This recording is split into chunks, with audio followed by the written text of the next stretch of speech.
So, please make sure that you're seated. The meeting materials. There, let me get you. Okay, no more. All right. Meeting materials in the room as well, and they've been posted online. Feel free to go on our website to pull the materials. We remain grateful to Queen Judges County Health Department, their team for allowing us to host our monthly meetings, and also for the refreshments. There's some things in the room. Thank you. So, my name is Dr. Lotus Malatenju. I'm the presiding co-chair of today's meeting. Once again, welcome.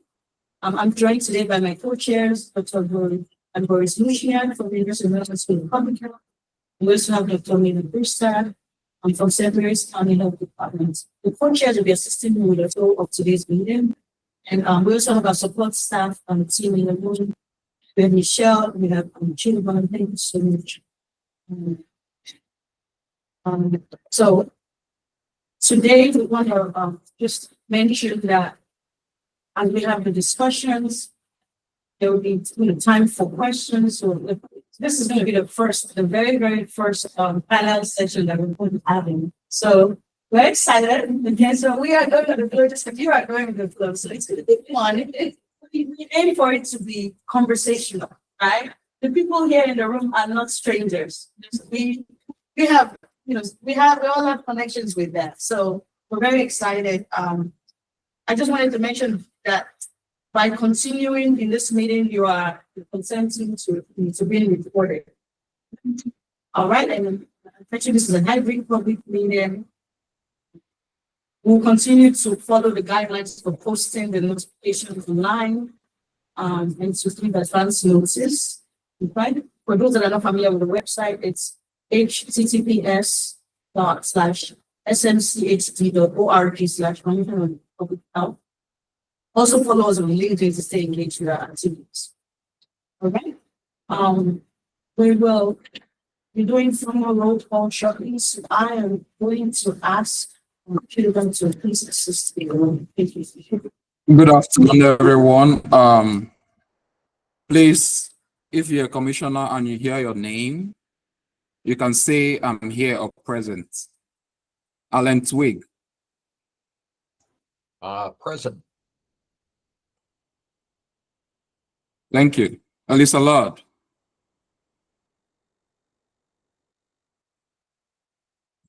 Clarence Lam. Boris Rushniak. Here. Thank you. Camille Blakefall. Present. Christopher Brandt. Thank you. Frank Philip.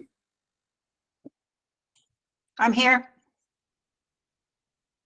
Thank you. Ida Bagnell. Here. Thank you. Jane Drummond. She will be on shortly. I am sitting in for her until she's available. She has a schedule conflict, but she will be on shortly. Okay, thank you. Mura You're Rossman. welcome. Hold on. Present. Mina Brewster. Thank you. Mitchell Spencer. Present. Nicole Rochester. Thank you. Naleska Naraman. This is Vanessa. Oluwatosin He'll be on in a moment. Okay, thank you. Fantastic. Thank you.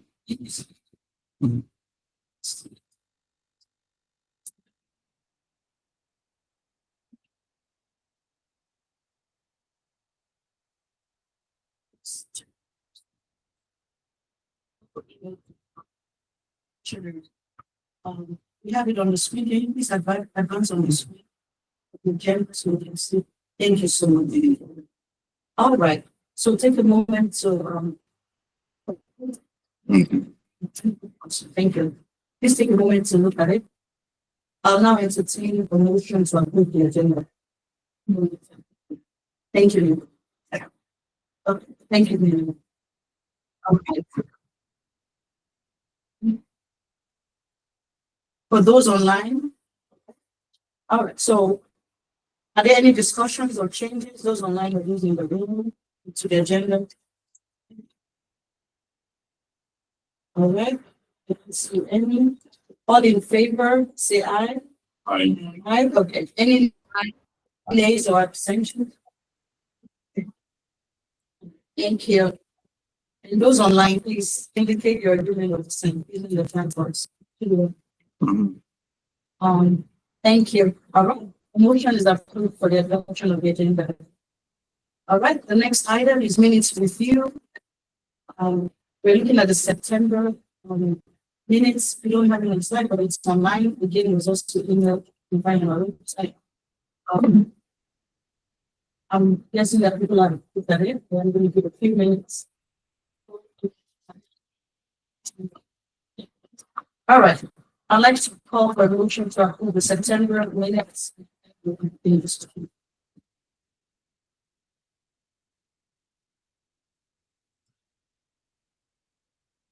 I move that we adopt. Are you looking for a motion?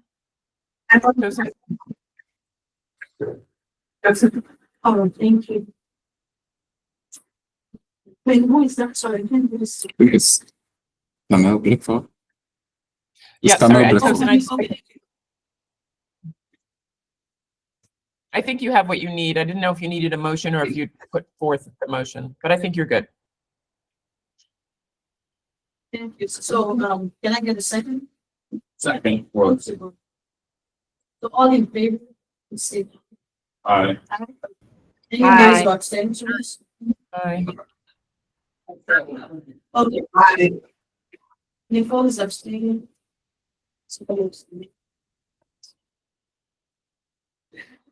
Sorry, I can't really see. There's no word. The children is missing. She's checking it. Mhm.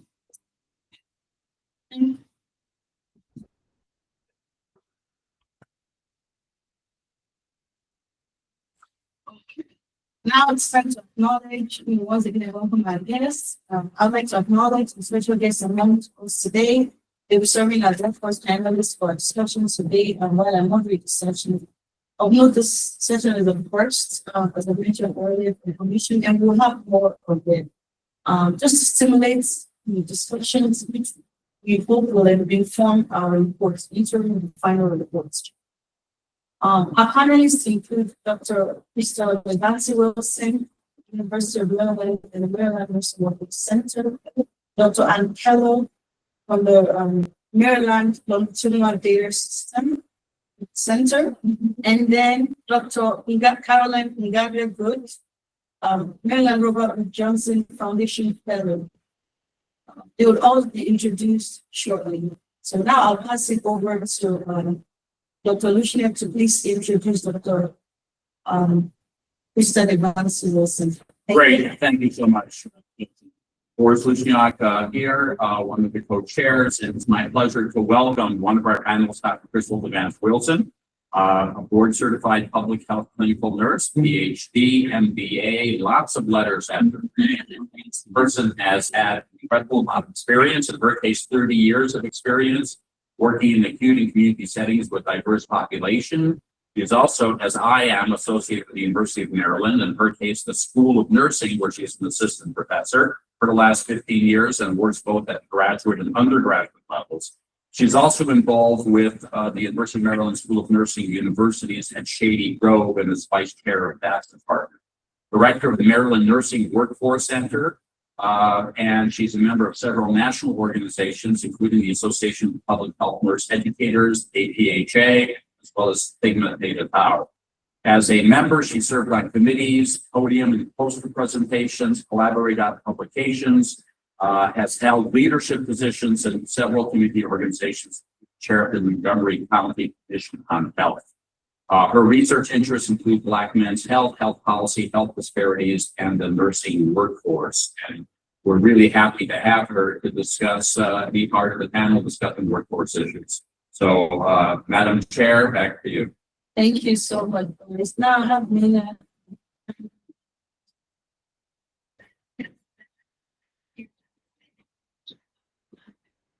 director of Data System Center and the Maryland Higher Education Commission. You've been in those since 2017, yes. And it's definitely like pre-pandemic, and I know it's been a lot of attention to this topic. In particular, your center is looking at longitudinal data and how that allows us to educational outcomes and education for large populations are then pretty much in the workforce. So that we can make policy decisions based on the data. So prior to joining the Longitudinal Data System Center at the Maryland Higher Education Commission, she has really focused her career in diversity positions in higher education. She has a doctorate in public policy across All righty, moving along.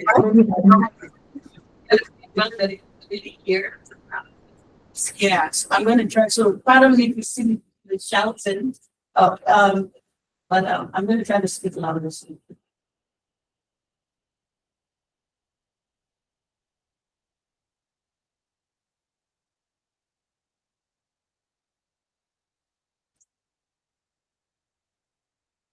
I'm trying. Can you hear better? Can you hear better? So see if you can mute that. Or it doesn't. Mute yours. Just speak louder, they will hear you.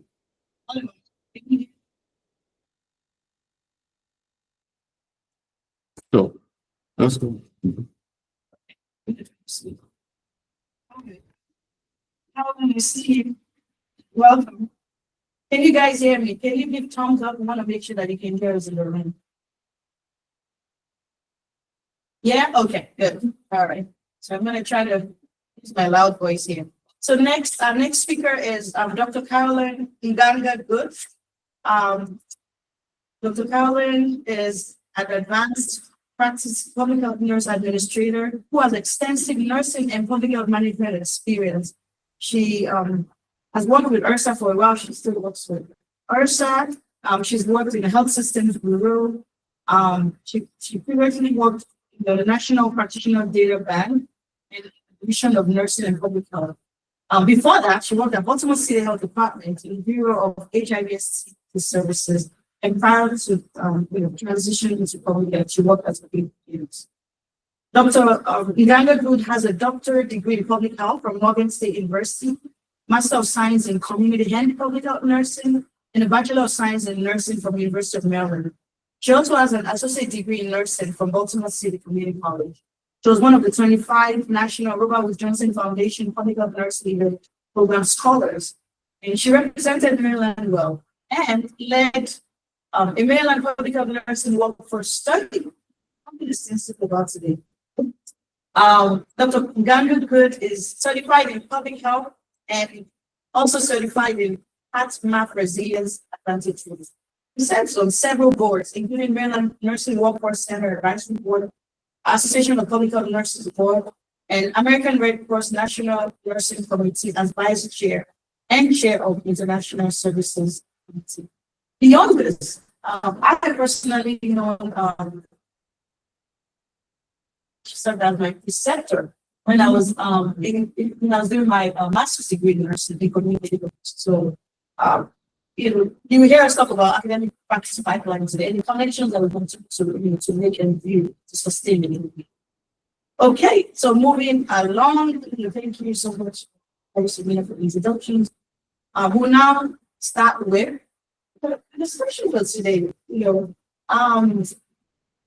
It's really, really important as we continue our work, right? In conducting the chat that is ahead of us, which is to assess the function of public health capabilities of local departments and the NPH, right?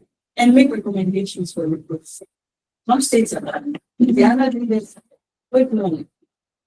But we don't just want to use the same thing. We want to make sure that we are advancing public health. We are doing something that will inform generations to come, right? We want to bring change to the table. We want to drive change. So this is why it's important to. So today, the session we'll be looking at, of course, introduction first, right?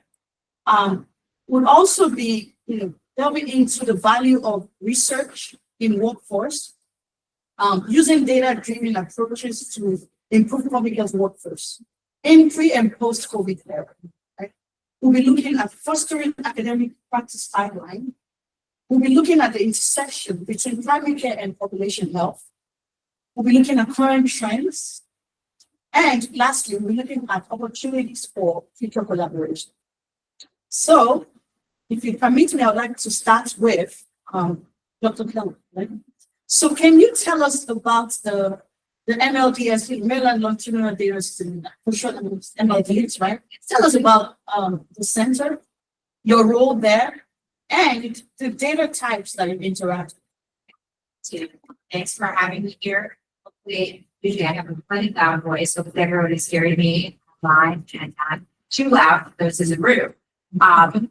So the center, oh, great, got our slide deck. The center, one of the things that's special about the center is that it is an independent agency within state government. So we are our own state agency. And we're not policymakers. We are here to serve policymakers, all of you in this group. So our job is to be responsive to all of you and your needs for data research.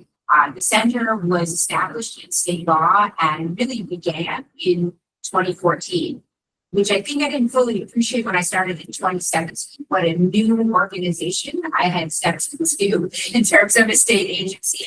I used to say we were basically a toddler. We were just starting to walk at the time to join.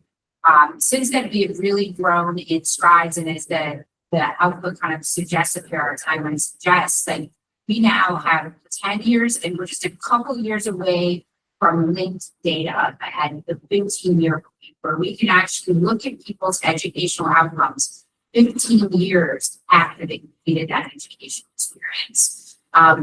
So what does that mean? I suspect maybe my next slide is my So my next slide, this is the center is set up to kind of work in three different groups. Most of our staff is dedicated to our data systems. In the security of the system, really loading it and making it available for researchers.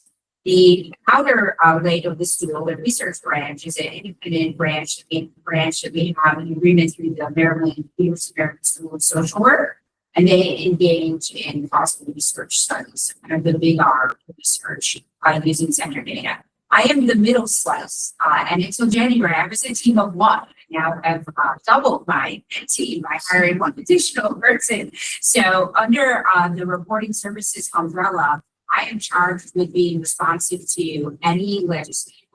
So we have a number of legislative reports, data requests from the public, and requests from stakeholders like yourself. We are governed by a 15-member governing board. Primarily, anyone who gives data to the center ends up with a seat at the table. It's really a great model for us because it ensures that we have a direct contact with policymakers and agencies to better understand their data and to make sure we're using their data in ways that benefit the state. And we do that by engaging in a couple of different ways. We have different boards that we conduct monthly and quarterly meetings with to liaise with all the designees from the governing board as well as the general public. I happen to sit on, I chair the Research and Policy Advisory Board, and that monthly meeting, we have about 40 to 50 attendees that represent different parts of education and workforce and state agencies, teacher education, community colleges, we name it. People are attending. They help to direct what's important to the state. How can we help use how with this? There's my colorful wheel of data. So the really exciting part, right? The colorful wheel of data. The center is special in that we are the state's repository for education and workforce data. And what does that mean? What that means is kind of the basic level, we receive data from the Maryland State Department of Education. So we have data on K-12 and early childhood student records. We also have information about the staff that are at public schools. You know, who's teaching, you know, who's perhaps healthcare practitioners in the school systems, or we have access to that information. We can link those data all the way around the wheel here, including all the data we receive on post-secondary education around enrollments, degrees, workforce training, or what you might call non-credit education, financial aid, et cetera, course data. We can link that not just with other educational records, but other types of either outcome or population. So we now have data on most instances nursing licenses brought into the center. So we can start to look at not just who earns their degree in a healthcare field, but do we see them actually even obtain licensure, licensed in the state of Maryland. We also have data that supports special populations on foster care, juvenile services, that we're able to then focus in on any special or particularly vulnerable populations and study their in the labor wedge there, we kind of have from the Maryland Department of Labor a wide array of data that includes wage data and sectors. So we know where people are working, we can understand what labor sectors are being supported by the education pipeline in Maryland. And we also have is the Department of Labor oversees GED, NADP, including correctional education. We have those data also.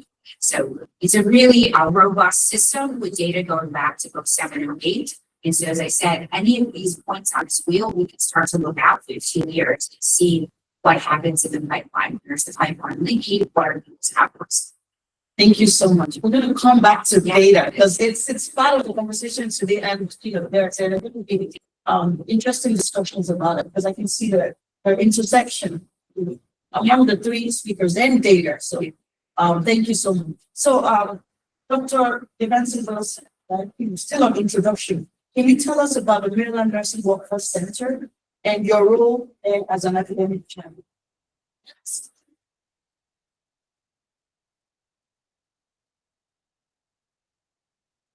So,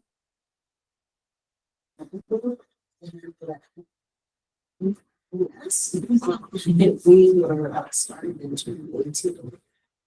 So, Rebecca Wiseman. Wiseman. Our lead is really to serve the state of Maryland in terms of supporting nursing workforce. Our core mission is around data on nursing. On the nursing workforce. So a lot of our work has been focused on getting it. That's why because I have been getting data from everybody that I possibly can in the state and nationally, but mostly in the state, so that we have an understanding of what nursing looks like in our state. We have our data focus, but we also have other focus areas for others, starting with advocacy. Another is retention, and last one is nursing professional growth. So I think these additional categories of focus areas because one, we wanted to make sure that we were aligned with other nursing workforce centers around the country. There's 44 of them. And of course the National Forum for State and Workforce Centers. But we also want to make sure that we were taking a holistic approach to making sure that nursing in Maryland was supported from the students on up to seeking academics and acute care community settings. We are pretty broad in our areas of focus, but I think that's intentional because you never know what it's going to be. So we just say, look at my name, it's got to do. It's just so forget it. We have implemented some different initiatives around the state. One of our biggest was focused on professional development and education for nurse faculty, where when the new next gen flex was introduced, nobody really had questions. Nobody knew what to expect. And we worked for some was called our to first give workshops, about the next gen and next gen. And ultimately that morphed into, us having a huge data bank and, just questions, case studies. And that, I think that we are the largest in the country. Everybody comes to us to ask for permission to use our test questions. And yes, I think that that is an important contribution, because that was a scary time for them. Another initiative that we did was college universal onboarding. And universal onboarding is about how to get students into clinical settings, regardless of where they are, bringing them to acute care settings. There's lots of compliance issues that need to be done, taken care of. There's education issues that need to be addressed. And we made a educational packet that every student in the state gets to use. And all the hospitals, 40 hospitals, and all of the schools in the university are using it. So it's been adopted by pretty much everybody, and it has cut down on students' time, having to complete documentation for every single hospital that they go to, because they could go to probably 3 or 4 in 1 year. So it's one and done. It also has hospitals and other clinical settings. They don't have to continuously administer its materials. They have to find students through this year. They get their certification. It's all set. So that has been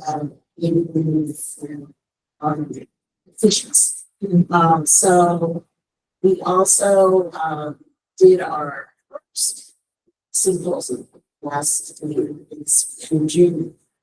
We knew that most people did not know about the Maryland Nursing Workforce Center, and that was an issue because, of course, we wanted to get things so that we can support the community.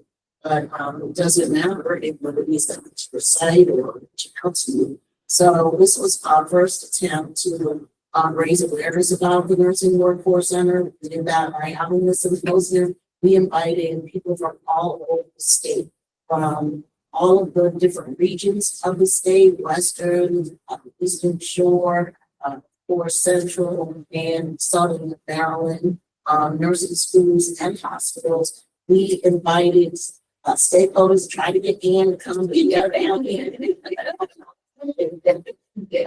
Wanted to really emphasize database because we needed to make decisions for planning, for anticipating the changes and our needs and all of that kind of stuff. So Dan had helped me on one thing, which was just enrollment and things like that, and who was getting their licenses. But we also worked with the Department of Labor. Someone came from the Department of Labor and shared with us just about the workforce in terms of supply and demand. Someone came from the Board of Nursing, the director of the Board of Nursing attended and shared with us about licensure and just the challenges around that. People really got to a chance to immerse in nursing workforce data, and they really did appreciate it. We're doing a lot of different projects. I just shared with them. We got database dashboards on our website. They're not completely live, but I could link to them because we tested it. But that was a huge thing for us, having the data dashboards. We have data about licensure, some demographics in the state. We have data about education and wages, and it's longitudinal too. So you can look at over 5 years. This particular data that we have now is from HRSA, and it's based on many business survey. But you know, we're just following along, trying to get things together and get things ready for whoever needs to. So I hope that answers the question. Wow, yes, that is very, very rich. I mean, from what you said, you've heard a lot of things that public health workforce, especially the public health, right? What you said, a lot of your efforts where and continue to be around advocacy, retention, professional development for nursing, and the onboarding, the universal onboarding. The onboarding is a big topic. It's a lot of, so especially, and we'll get into that. But so this is very interesting, just seeing how it plays out in the academic environment and what we can learn from the academic practice. Thank you so much. So now, on to you, Dr. Devansi Wilson. I'm sorry, Dr. Mganga Good. Can you tell us about your experience working in governmental public health in Maryland and briefly describe your role in championing the nursing workforce development? Thank you. Sure. Thank you, Dr. Towson. I'm privileged to be here, and my apologies. Can you guys hear me? Yes, we can go there. Okay. Okay. I know there's been, I've been hearing echoes too, so hopefully it's not on my end. But thank you so much for having me here, and I'd like to hear about all the workforce efforts that are happening in the state. So my experiences in governmental public health, I started my journey as a bedside nurse, as many nurses do, but over 17 years ago, I transitioned to public health nursing, and I was working at Baltimore City Health Department, so I have some local health department experience. And about 8 years ago, I transitioned to the federal government.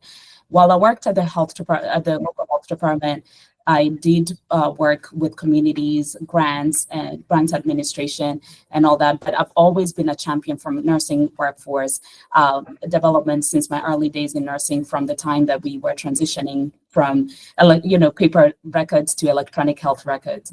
But the part that I really started working with nursing workforce was when I was nominated for the Maryland Public Health Nurse Leader through the Robert Wood Johnson, and hence the study that I'll be talking about. So I'm unique in the fact that the others will be talking about organizational approaches, but I'll be talking from the study that I did, as well as my experiences working not only at the local health department, but also at the federal level.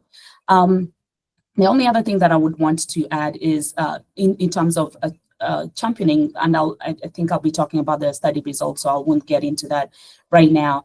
But it includes, during the work that I was working at the local health department, I noticed the gaps that were there in terms of, public health gaps.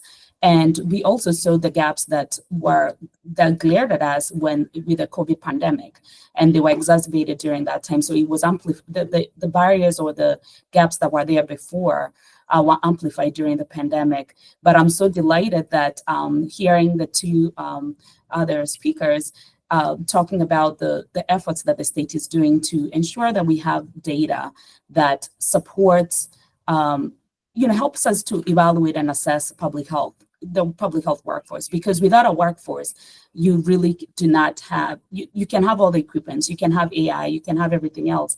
But as long as you don't have, the humans to do the work, it is really difficult to implement stuff. So the goal is to have a diverse workforce that is well prepared to work at the highest level of their scope of practice to promote health and address the nation's needs, including public health emergencies like we saw a couple years ago.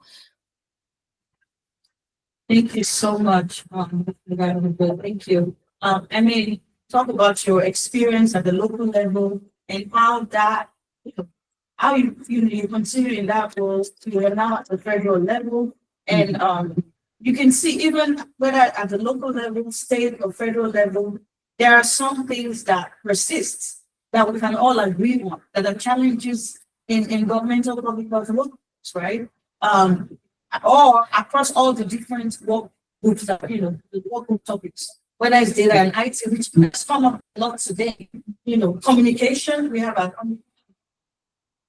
deep dive, and across all the different work groups. So, more conversations to come over. Thank you. Thank you so much. Could I just add the other significant part that, especially at the federal government, when I joined the Division of Nursing and Public Health, one of my first tasks when I got here, they were They had a grant that was looking into integrating community health and population health into undergraduate nursing degree. Nursing curriculum, and I could see the transition. So it not only I had the experience from the local level, the Maryland level, but by working on that grant, overseeing that grant, I was able to see that the issues that we had in Maryland, or we have in Maryland, are not unique to us. They are across the board. Some states are better than others in terms of their public health workforce, but the gaps are across the board. I wanted to make sure that I mentioned that. But there's progress since then. Since 2017, there's progress. Thank you so much. And gentlemen, can you just go back to the slide with the input factor? Because probably we'll be talking on that. We're going to be moving.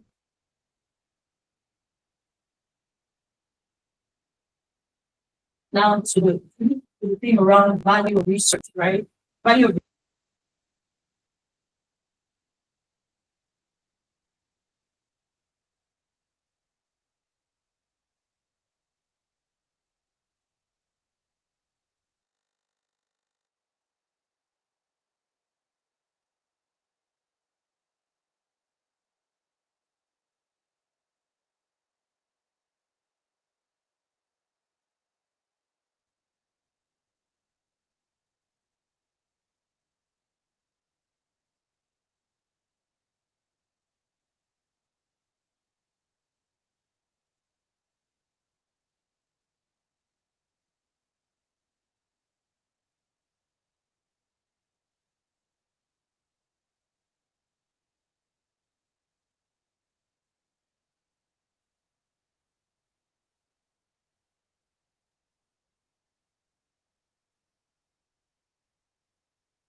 can you hear us from the room? And we have an IT person in the room that is.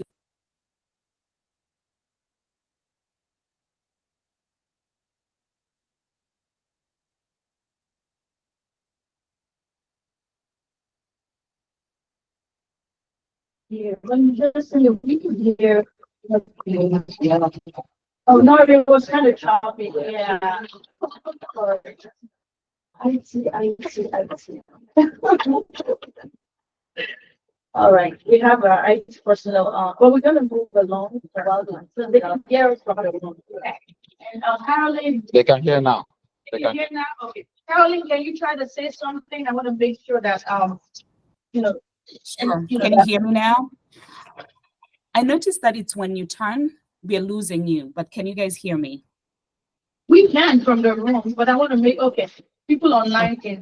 It's we you gotta- that we're losing. In the room, we're losing you. Yeah. Go back to some of it. I'll make sure that you must have some of the things, especially on the value of research. So No worries, that people need to be able to hear it for sure. yeah. So the nursing support program has been an interest in the state, and we did some work to support the analysis of that outcome. We looked at the production of associate degree grads kind of pre and post the launch of the nursing support program, because one of the initiatives, as I understood it, from my colleague at MPAC, was that the idea was that this program was focused on graduates with associate degrees more rapidly attaining their bachelor degree, right? And so we were actually able to see that trend happen. So we didn't necessarily grow the pipeline with that program, but we did see people, instead of taking 2, 3, 4, 5 years to get that bachelor's degree, we did see the time to completion actually shrink. And so we can look at those types of things and look at interventions and look at pre-post again with our data going back to 07, 08. If you have an intervention like that I think hit in around 15 or 16, if I remember that correctly, we could see that trend shift to understand whether or not that type of program was working to accelerate bachelor degree production. We also do some work with, particularly the Maryland Higher Education Commission, around the decision about when and where to launch new programs in colleges. So there's a lot of concern, particularly with resources, about spreading faculty too thin, too many programs that may actually just be spreading the student population too thin. And so we often are asked to look at graduates in certain majors, like that look like they're entering the Maryland labor market. How many of them are? Do we think that there's kind of need still to graduate more people in those areas? So we could help inform decisions and have regularly for the Maryland Higher Education Commission on that topic. I think the thing that I'm most excited about that we did in this last year was we supported the work of the Healthcare Workforce Crisis Commission, specifically the Workforce Data Advisory Group.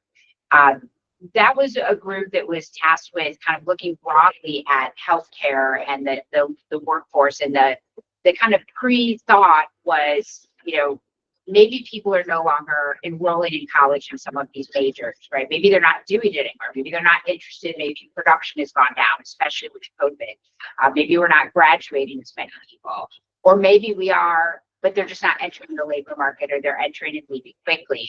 And so we did some analysis looking at trend data over time, looking at wages 6 months, 3 years, 5 years, and 10 years out. And we're actually able to really inform that conversation in a different direction. What people have kind of thought anecdotally was happening, graduate production had decreased, no one was entering the labor market, didn't prove to be true, either pre-COVID or post-COVID. The results were stable. We saw people, the same amount of graduates, whether it's enough or not can be debated, but the same amount of graduates, right? And we saw them entering at that 6 month period and 3 year period at those consistent rates. But what we saw happening when we looked further out was we started to get declines in the 5 and 10 year mark. People started to either exit, meaning not visible, or we can really focus in specifically on labor sectors. What we saw was people stayed in 62, the general healthcare labor sector, but particularly in that 5 to 10 year mark, we start seeing them move out of hospitals and into office settings. And so we could really focus in on that kind of transition that's happening. And we also could look at wages, where we saw the initial wages have these very large spikes at year 3, but by the time you're at 5 years and 10 years out, increasing at a decreasing rate. So essentially, as life gets more expensive and you're moving to 30 years old, right, and you want to have children and a house and things like that, you're not experiencing perhaps the earnings incomes, and or you're working in an environment like a hospital, again, to my understanding, that can be demanding in ways that if you want to have children, make it very difficult. So we see that move. So I feel like that was one of the ways that we really used data to help kind of direct that conversation. I'll stop there. No problem. I was gonna just show the slide. I know you kind of went into it. Colorful wheel of data. The one that says what data I collect. I think it really just touches on some of the things, because it's really important. We need the data on the wages. We need data on different degrees that they're having, and data on after graduation, are they getting into the workforce, and how long they stay in. Yes. Those are all very, very, very important. All right. Dr. Evans Wilson. So this question is still on value of research, right? So the Maryland Nursing Workforce Study, there was a particular study, analysis of COVID-19's, impact on the nursing workforce, right? And and some of the things, some results really stood out, right?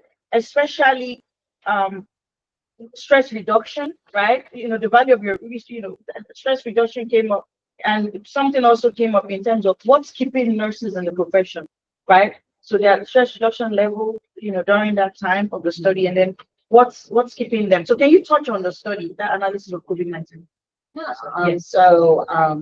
I did have to go back and take a look at the results, but there were two things that were kind of stood up.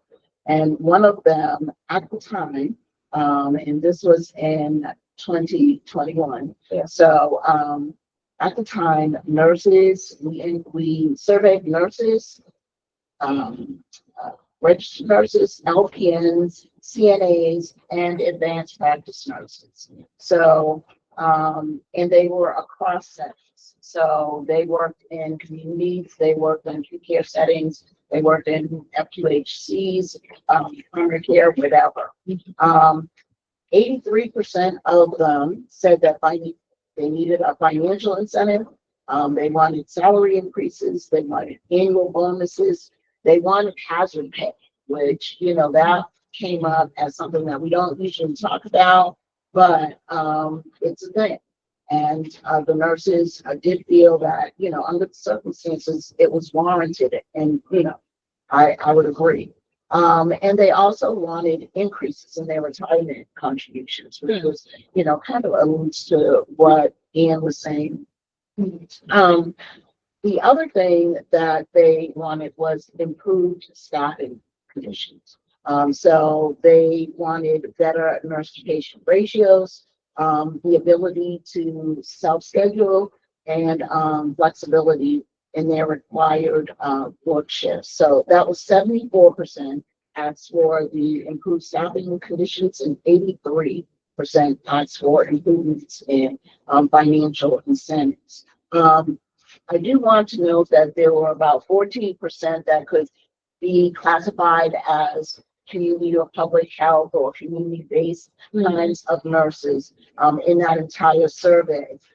But I do think that, you know, even though the percentage of nurse participation, of public health or community health participation was smaller than the acute care, that the same kinds of problems or issues or concerns persist, right? It really does not matter, or it showed that it didn't matter what specialty they were in, where they were located geographically, where they worked, if it was community or acute care, they still wanted better wages. And I think that this is important, and Carolyn might touch on this, because in the community, you typically see the nurses making lower wages than they do in acute care. I took a quick look at, you know, the difference, and it can be $15 an hour. And so, and your schedule in community settings is mostly 9 to 5, Monday through Friday. And you don't have as much flexibility to, you know, take care of families and these kinds of things. So that could be a barrier, and it's something, and I feel like an opportunity to explore how that could change possibly. And the other thing was just about staffing conditions. I mean, I'm sure Carolyn will speak to this. The decreases in numbers of public health, community health, nursing over the years it's pretty steep. And so with that said, you know, have increases in users of public health and community health services, but you have decreases in the available resources to respond to their needs. So I think that it's, you know, kind of clear how public health and community health nursing could be impacted, and the data clearly does show that. Wow, thank you, Dr. Devansi Wilson. I think it's very, very enlightening to know that the issues that we are facing in public health is not unique to public. It's because your study looked at people in the hospital, and, you know, a portion of, even though it was, you know, it was a smaller percentage, but they were in governmental, you know, they were in the public health workforce. But it was very, very interesting to note that some of the issues that have come up, we don't have all the answers now. But from the discussions that we've had thus far, from the time the commission has started to now, some of the data that exists, and some of the discussions that we've had, some of the panelists that, the speakers that have come on, the same issues, you know, they are cross-cutting. We've heard about salary, being an issue. We've heard about the need, to improve them, to increase staffing ratios. And just job satisfaction is also something that has that is unique too. So and then benefits that has also come up. Benefits with the packages, but yeah, it's just good to know that even in the hospital setting, people are encountering some of these concerns. Can I just add? real Yes, quick? absolutely. When I was commissioner for Montgomery County, Commission on Health, that was one of the first things that, in my experience, we encountered and did advocacy around. Yeah. We advocated for increased staffing of the school health nurses because, I mean, you know, the caseloads are unbelievable. Thousands of students per nurse, and because students are sicker when they come to school, they have more chronic illness. They have, you know, different other challenges. It would make sense to increase the numbers of nursing staff, and we were successful. You know, our council was responsive. The county executive was responsive, and we were able to get more nurses. But it is a challenge. Yeah, thank you. We've always been the advocates in terms of legislation, but it's important to note the role that academic institutions are playing in terms of advocacy for increased status. Thank you, and thanks for the incredible work. Now I'm gonna still on the same value of research, Carolyn. So as you know, Workforce Advisory Group member, right, and Robert Wood Johnson Foundation Program Fellow, you and your colleagues, you conducted a research in 2016 to assess and characterize Maryland's public health nursing workforce through key informant interviews with public health nurse leaders from Maryland and some leaders in the school setting, right? And you also conducted an online survey of public health nurses that were working in local departments and public schools. Can you please share findings from that study, especially pertaining to the challenges and opportunities and the relevance of your study to today's workforce? Thank you. Sure. And because the results were many, and some of this data might be a little outdated, because as you've heard from Dr. Vance Wilson, a lot of improvements have come, have developed since then. And I'm really happy, about that, because it was during Hold that on. time. Can you hear me? Yeah, it's still choppy. And Chidaba, can you please go to the infographic slide? The very first two slides. Yeah, it's still kind of so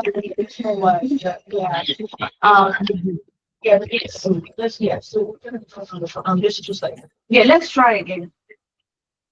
Okay. I forgot what I said, but anyway, I was saying. I'm so sorry. I think Dr. Devance had said a lot of the things that the study that the study is a little outdated because it was done in 2016 and into 2017 with public health nurses and school health nurses. And as you heard, at that time, there was huge gaps in the public health nursing workforce as well as the school health nursing workforce. Many of the school nurses were covering multiple schools, and most of the health departments were reporting that the nursing workforce was way was diminishing. And so the results pretty much showcased what came out, what was discussed and reported by the key informants as well as the survey respondents.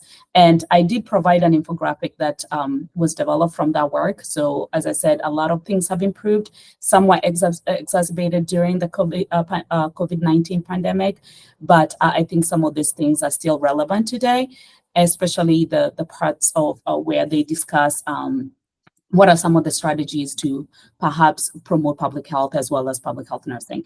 But I'll just kind of highlight some of the key findings that can help to inform some of the barriers that I don't think it's unique to public health, to public health nurses alone. It is across the board for public health. They are just funding gaps. And so in summary, the key finding that, if I would summarize that study, what we found out for public health nurses as well as school health nurses, and so when I say public health nurses, I'm talking about both the nurses that work in a health department as well as the ones that work in school health. So I'll just use that one term instead of both. So I found that it was an aging and diminishing workforce. So many of the respondents were saying before, like many years ago, we used to have X number of nurses. Those nurses have dwindled down, they have decreased. And then you would also hear about the leadership positions. Many of the leadership positions, for example, nearly half of the health departments, and we interviewed 19 of the local health departments and 2 school coordinators. Nearly half of them did not have a chief nursing officer or a director of nursing position. And the half that had, there was 1 vacancy, and several of them were retiring soon. So I don't know whether those positions were replaced or not. So that was one of the issues, that there was lack of representation. And at the state health department, there was also no chief nurse at the state and as well as the local health department. But just to summarize some of the findings, the average age of the nurses was 54 years, and 80% of them were over the age of 46 years. So this is a highly experienced workforce, but yet aging. And as they are retiring, either those positions are phased out or are not replaced, or they cannot fill those positions enough. And I'll get into the barriers of why they could not hire fast enough. But also the average years of experience was 25 years. So a very experienced workforce. And over 63% of them had a bachelor's degree or higher. And specifically 40% of them had a BSN or BSN. But despite the high level of education and number of years of experience, over half of the nurses, 51% of them were earning less than $60,000 annually in a state like Maryland, where we have a high cost of living. So that was a huge barrier. So when we analyzed the data from the interviews and the survey, we also did regional meetings. We had 5 regional meetings, and we discussed the findings from the interviews as well as the survey with the participants who showed up to the regional meetings, and they added some of the information about the barriers and the opportunities that are there for the workforce. And some of the and we can go to the next slide if you have the data on the barriers, but the top barriers were limited funding for services and antiquated infrastructure, as well as workforce needs. And if I can drill down on the workforce needs, the highest complaint or the highest barrier, they said, was the low salaries.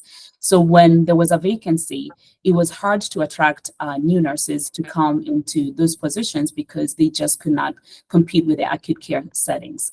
One nurse reported that she earned less as a public health nurse than she made as a hospital nurse 9 years before then. So this is someone who has 9 years of experience, but still earning very little. And there was also concerns about the workload. Many of them were not only in one role, they had so many, they worked in very many roles, like they were covering different programs. And as people retired or resigned, they were getting more and more of those duties to take on. So many of them felt like the workload was too heavy, and there were also staffing shortages that they felt like they were not able to address the needs of the communities that they served. And there was also concerns about lack of training and professional development opportunities. Most health departments do not cover for loan repayment, but if you work in a hospital setting, there's not a loan repayment, tuition reimbursement. So a lot of them, even though they wanted to advance their careers or they wanted to go to conferences or attend to trainings, there was no funding. So a lot of health departments are struggling with funding opportunities. And when there's grant funding, it's already tagged on what it can do. So it does not necessarily go to workforce development. So those were some of the concerns that they have. And as I mentioned earlier, there was also lack of representation in terms of having a chief nursing officer or a director of nursing in most of the health departments. The opportunities that are there in terms of how to overcome some of these barriers is, and I'm glad to hear over the years, salaries are being looked at, but we are not there yet. But it's addressing the low salaries as well as benefits. Some of the school nurses, for example. Yeah, we'll get to the opportunity. Caroline, sorry, we'll get to the opportunity question, but I just wanted to know, and these are very important findings. And like mentioned, our through our inquiry so far, we don't have the solutions yet. But a lot of these things, right, that have come up, even though your study was done in 2017, they're still very relevant, not only to the nursing workforce alone, but to the public health workforce. We're talking about, salary, we're talking about funding, training. So I'm just very, very, data, right, communication, just very, very excited that our work groups are really, their work is tailored around addressing all of these issues. And that's why we've come up with our assessments, questions that are on the way, right? And hopefully, by the time we get our results, we'll see we'll be able to see side by side what the results are. Thank you so much. I'm going to go now into. Can I add just one more barrier to that? The other thing that it's just an overall lack of understanding of what public health is.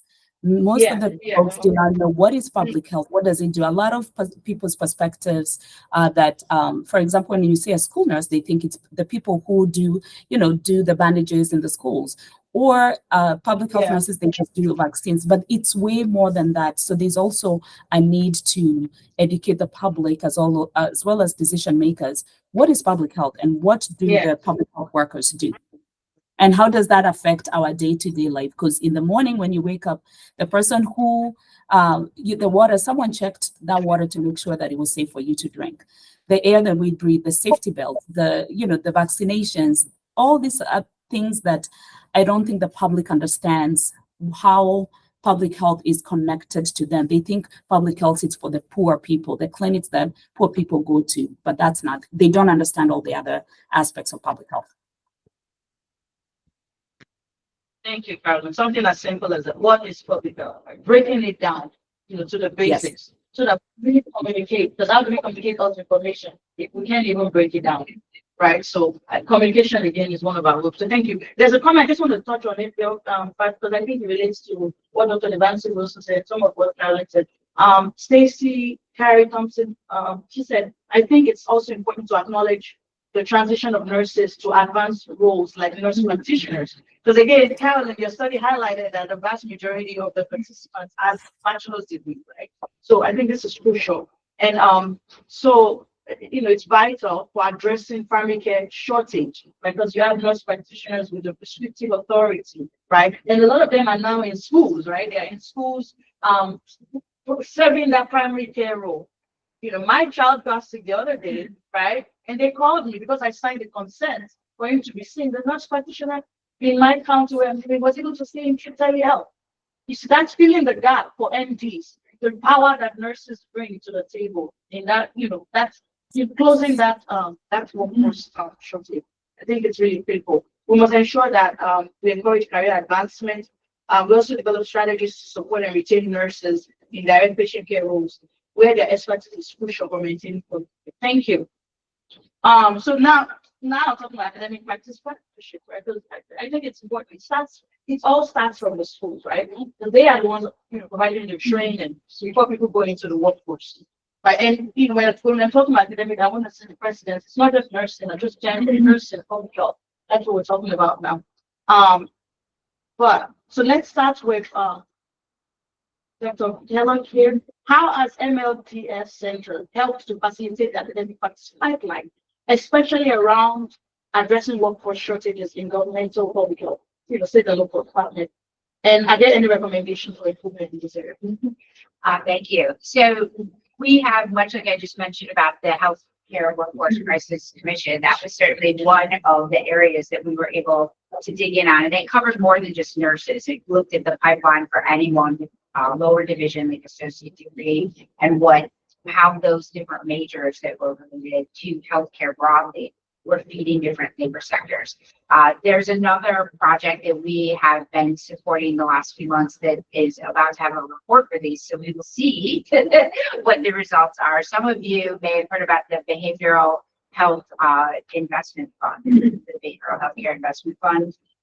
So we have provided data to them, and they've looked broadly at, again, not just like direct healthcare, like nursing, but behavioral health, public administration, public health, graduate production. How many graduates are we producing? and what labor sectors are they entering, and about retention. So they will have some results very soon. I think the report gets released this month, so they can't really say much about it. Because labor is a piece of, Yes. of what we're looking at. Yes, yeah, definitely able to share that later. I think the other piece that we have the ability to look at and have done some work on back to nursing, and again, this could be on any major, is there are some scholarship funds available for nursing. So one of them was tied to the production of faculty as nurses at colleges, right? So we were able to look at whether or not those funds are working. Like if people are going back to school to get their advanced degrees to be able to teach, to produce healthcare providers, are they then, or do they stay in practice? And what we saw was they were not necessarily going on faculty to teach. And so we definitely have opportunities to look at special programs like that. If there are funds tied to something that's part of a pipeline, we can do that. It's really anything that can help inform all your work. We can look at those points. Yeah, very, very interesting. Those, return on investment, they are very, very crucial. Thank you so much. Dr. Ngandu, good. On to your same question. What role do you believe federal governments and other agencies play in funding, data sharing, training, and capacity building to improve the academic practice management? Okay. So I think most of the main funder for academic research and development in the US comes from the federal government. So that's where I see the key them being the key player is the funding piece. But also the federal government also supports some workforce surveys and research that information can trickle down to the different states and local and local level. So it's informing from that perspective of that research that is done is informing what is happening locally. But also I think there are all things like the public health training centers and technical assistance centers that can help. CDC has those, HRSA has 10 of them in each of the regions. So that's where states can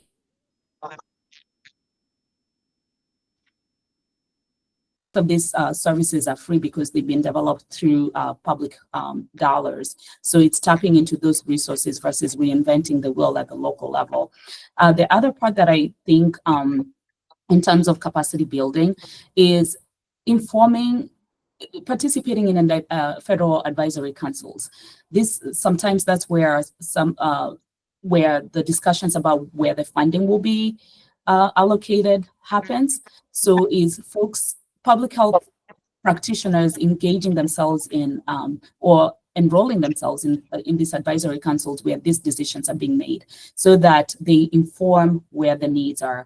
And I would also say that through the funding and their pipeline programs, so it's taking advantage of those loan repayment programs.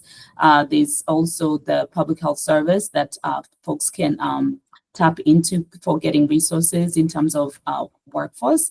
But the biggest part I see is the funding piece and informing where that funding is allocated. Yeah. Wow. Thank you. Briefly, Dr. Devancy Wilson, I know one of your projects called the Dedication Education Unit Project. We learned from the project. Can you please touch on that briefly in terms of how that has fostered the academic practice promotion? Sure. So, both of my grants, the Workforce Center grant is a NSP2 funded grant. And I have another one that is the Dedicated Education.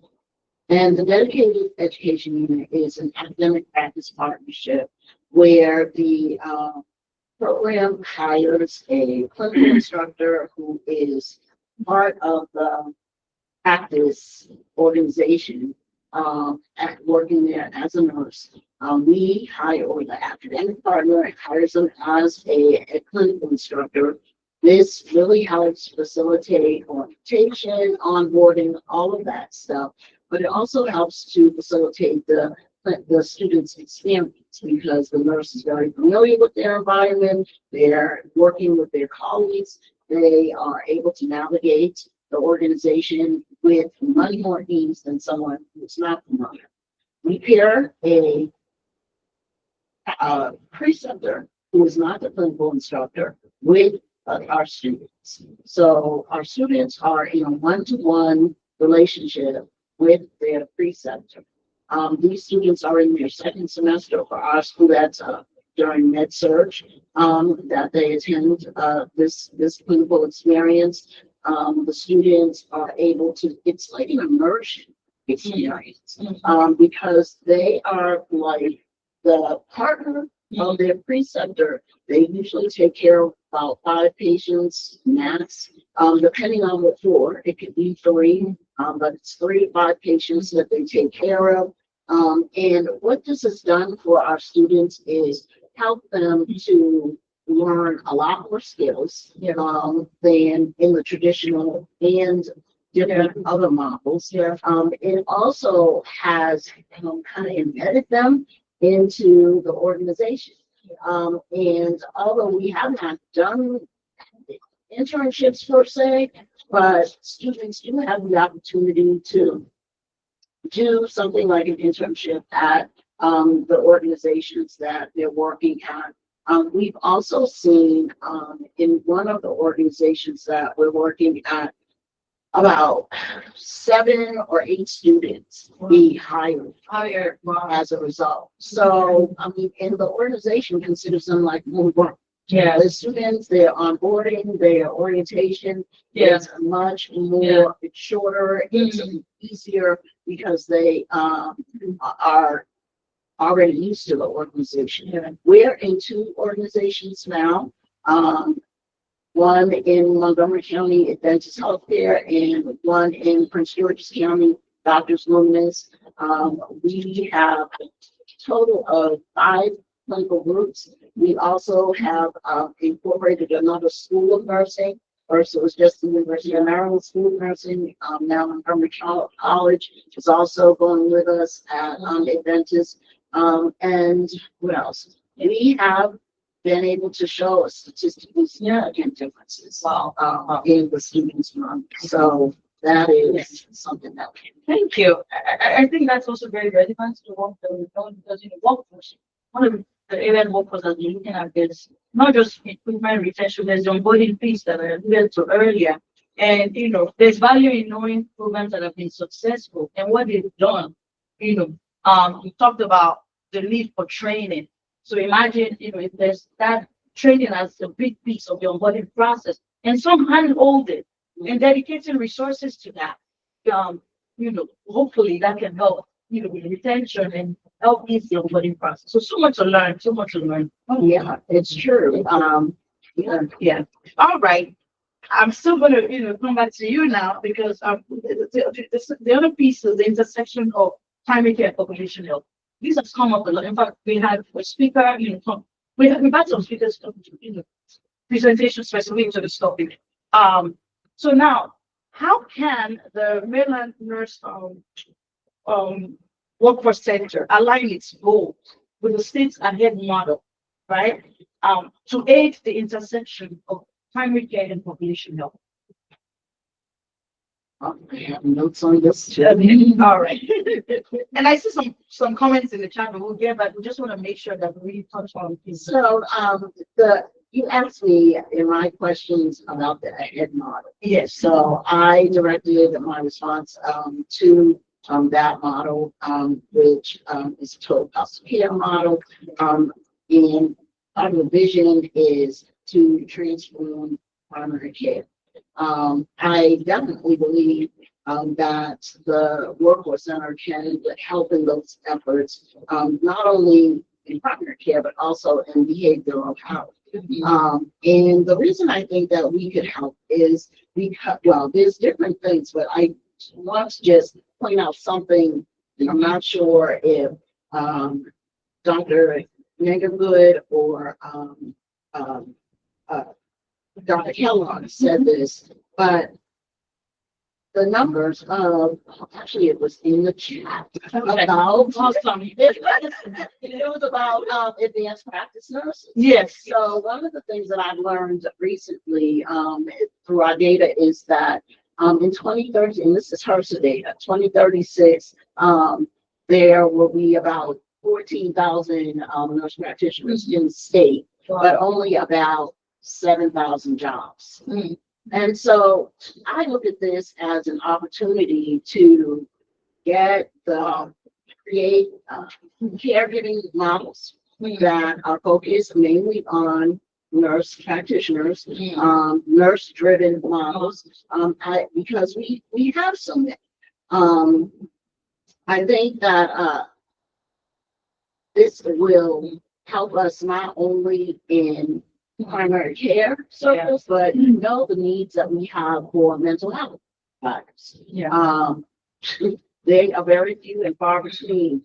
I think that, it would involve getting people in school, helping them specialize.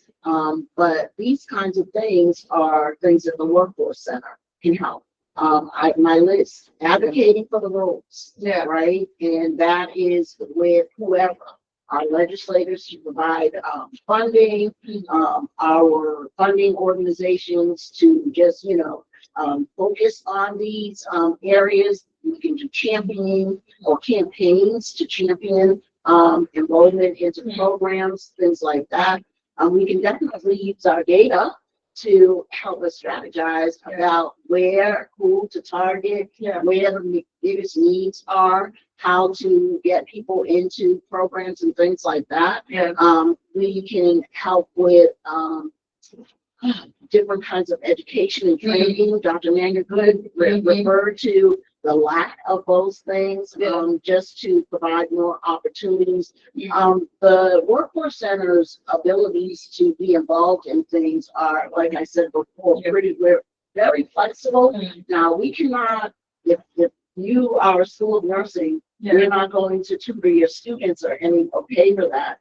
But we can help to get recruiting students into programs and things like that.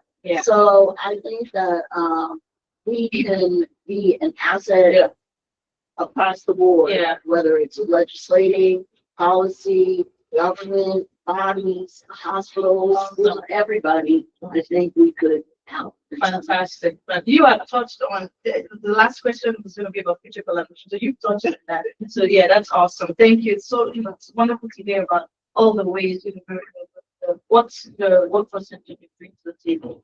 So now, Dr. Mganga Good, we're going to go to current trends. Dr. Mganga Good, tell us about the current trends in governmental public health pertaining to recruitment and job listing. There's been a lot of talk about, recruitment, how that plays out in governmental public health. And I would like to hear your perspective about that and what the gaps are and what the recommendations are for improvement in terms of recruitment and job listing. I think it's revisiting what makes people tick. So while a lot of public health folks do the work because they love doing it, they also have to be incentivized because when we look at how much education costs nowadays, people have to pay back their loans. So we have to start with their salaries. We have to pay people. We have to be competitive, not competitive in a bad way, but we have to make sure that our salaries and benefits are competitive with the private sector, because otherwise then folks will not be able to take the job, even though passion does not pay bills. That's what I always say. So you can be passionate about something, you're not getting paid enough, you will go where the money is because you have to pay your bills. So I think the biggest thing is making sure that people are paid adequately so that you can retain them. The other barrier that I find is our recruitment processes. Government just takes forever to hire anybody. So how do we streamline those processes? How do we make sure that, by the time, you get candidates in, they don't hear for months. By the time you're offering them the job, they've already found other jobs and left. So I think it's also streamlining our recruitment processes. The other thing that I would say is also retaining them. People, a lot of the workforce, they want to grow. They don't want to be in the same position forever. Some do, but many of your younger employees will probably be wanting to grow. So what are the advancement opportunities that the government agencies can provide so that people are being retained? And either it may not be a promotion per se, but it could be they're able to access training opportunities that give them more skill sets to do more. Those are the main things that I can think of, but I think it still goes to and also appreciation, recognition. There were reports of people doing the work but not getting recognized for it.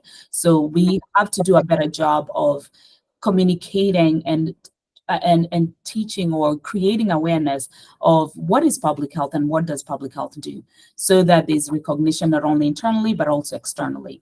I think that's important. Yeah, all of those are very important because that's how you not just focus on recruitment alone, but that's how you retain, right? Yeah. So thank you so much. Dr. Devante Wilson, how are the Maryland Nurse workforce recent projects informing behavioral health, right? Workforce. I think you touched on that, right? A little bit here. How are your projects informing the behavioral health workforce and the outcomes in the states? Well, one of the things that we have started to do is we collaborate a lot with different organizations, and we have a workshop series that is focused on trauma responsive leadership. So this is targeting faculty, nurse managers, assistant nurse managers, directors in acute care in clinical settings, and deans and CNOs. And we have a tailored workshop or session for each one of these different cadres. So it is about helping to support your staff, or in the case of the faculty, support students because they're having, struggling a lot with trauma in different ways. But to train us to be more effective in supporting people through traumatic experiences. This collaboration is with the Maryland Patient Safety Center, and the person who is teaching the course, she's in maternal child health, but there's a lot of trauma in maternal child. Yeah. Just seeing maternal death or infant death is, traumatizing. And she uses a simple example of how we kind of just go back to, I'm doing okay. All right, good. Let's get back to work. And brush everything under the rug. But then, this compiling of trauma after trauma is affecting people's ability to work. The other thing that we've done recently, I told you guys that I'm a member of National Forum for State Nursing Workforce Centers, and I'm on the research committee. I'm not a huge researcher, but I'm on the committee to see if I can learn something. Anyway, on that committee, we have a subcommittee that is in charge of making recommendations to the National Council of State Boards of Nursing on the minimum data set that we use to collect data from nurses all over the country.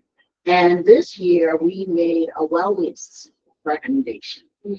So this would be asking questions about job satisfaction, workplace violence, what else? Workplace injury, disability, bullying, those kinds of things. Are these things happening to you at your job? And although we're not sure if they're gonna take up the recommendation, I do know that there is some interest in it because I've heard the AACN, another huge nursing organization, talk about it, and they have their own surveys about wellness and these kinds of topics.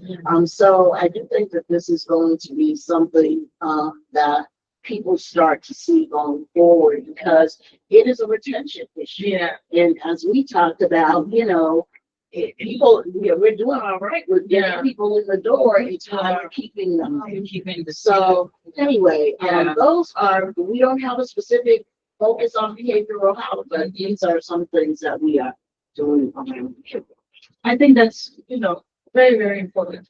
If we talk about the wellness, it's not just during COVID-19. It's important that you continue to look at it even post-COVID-19 because we know that our workforce has been significantly impacted by the pandemic, and it still continues to be impacted. We're still seeing the effects of the pandemic. So having trainings that are specific, especially for leadership, and hopefully you can extend it to across the different roles, right? Yeah. But having trainings that are specific, trauma response trainings, other, I think it's really. Yes. Thank you so much. To anyone in the state free of charge. Oh wow! Yes. Well, not free. We have to pay for it. Yeah, good to know. Good to know about these resources, and it touches again back on that primary care and population health. It's not just hospital works. People in governmental that's right. Very important. Thank you. Last is future collaborations. I know you touched on it a lot. Dr. Ngandra could also say, Dr. Ankelo, I'm going to come back to you on this. What potential collaboration opportunities or collaboration opportunities exist between the MLDS centers and states and local departments? The commission. Absolutely, the commission. Yeah, thank you for that question. We're happy to partner with anyone who's part of the commission and the different segments that are supporting the commission. Again, we have an incredibly rich data set, and I'm sitting here making notes about things that are questions I think we can answer about, labor market, time to entry, who goes in right away, who delays, right? We can look at the sector they're in, changes, when do they start to move around? We can also look at some things tied to workforce retraining. So we might see people who have a certain major, maybe they enter a certain labor sector. Do they show back up in our colleges pursuing other education? And we call it, much like me working in public administration, it's not where I started out, right? But I ended up in state government. So who are those people that could help you with recruitment, right? To kind of look at alternate things. Who else is out there that you might be tapping into, right? So any of those things we can look at, and I think it's going to become very interesting over the next couple of years. Some of what has been touched on here around salaries and wages, and especially entry levels for certain positions. I mean, I was in Salisbury, Maryland this weekend and saw Dunkin' Donuts paying $18 an hour. I mean, we are now in some of these important skilled professions competing with Dunkin' Donuts. Yes, I had that too. And I thought, how are we going to attract people into some of these? And so seeing these effects, like who did we think should have entered? Like our CTEs, high school students, and did they instead go to work at the Dunkin' Donuts instead of continuing that pathway to entry level? So those are questions we can help you ask and answer. And we can see people who are working for more than one labor market, right? If you have more than one employer, we can see that. We do this all the time with teachers. There's probably a lot that we could adopt from our work around teachers to say that if teaching salary isn't enough, where else are you working? How much additional did you think you needed to make in order? And is that then a salary that could be adjusted to? Like, are we talking about $1,000? Are we talking about $10,000? We can help you answer those questions. So we also have opportunity to work with agencies to bring in external data. So some of the programs you've all been describing here, if you have people who've gone through specific training, and maybe that's been done outside of the colorful wheel of data, that doesn't mean that we can't bring those people into our system and start to look at them and link it their outcomes over time. So we can kind of see, are some of these programs actually making a difference? Are they staying?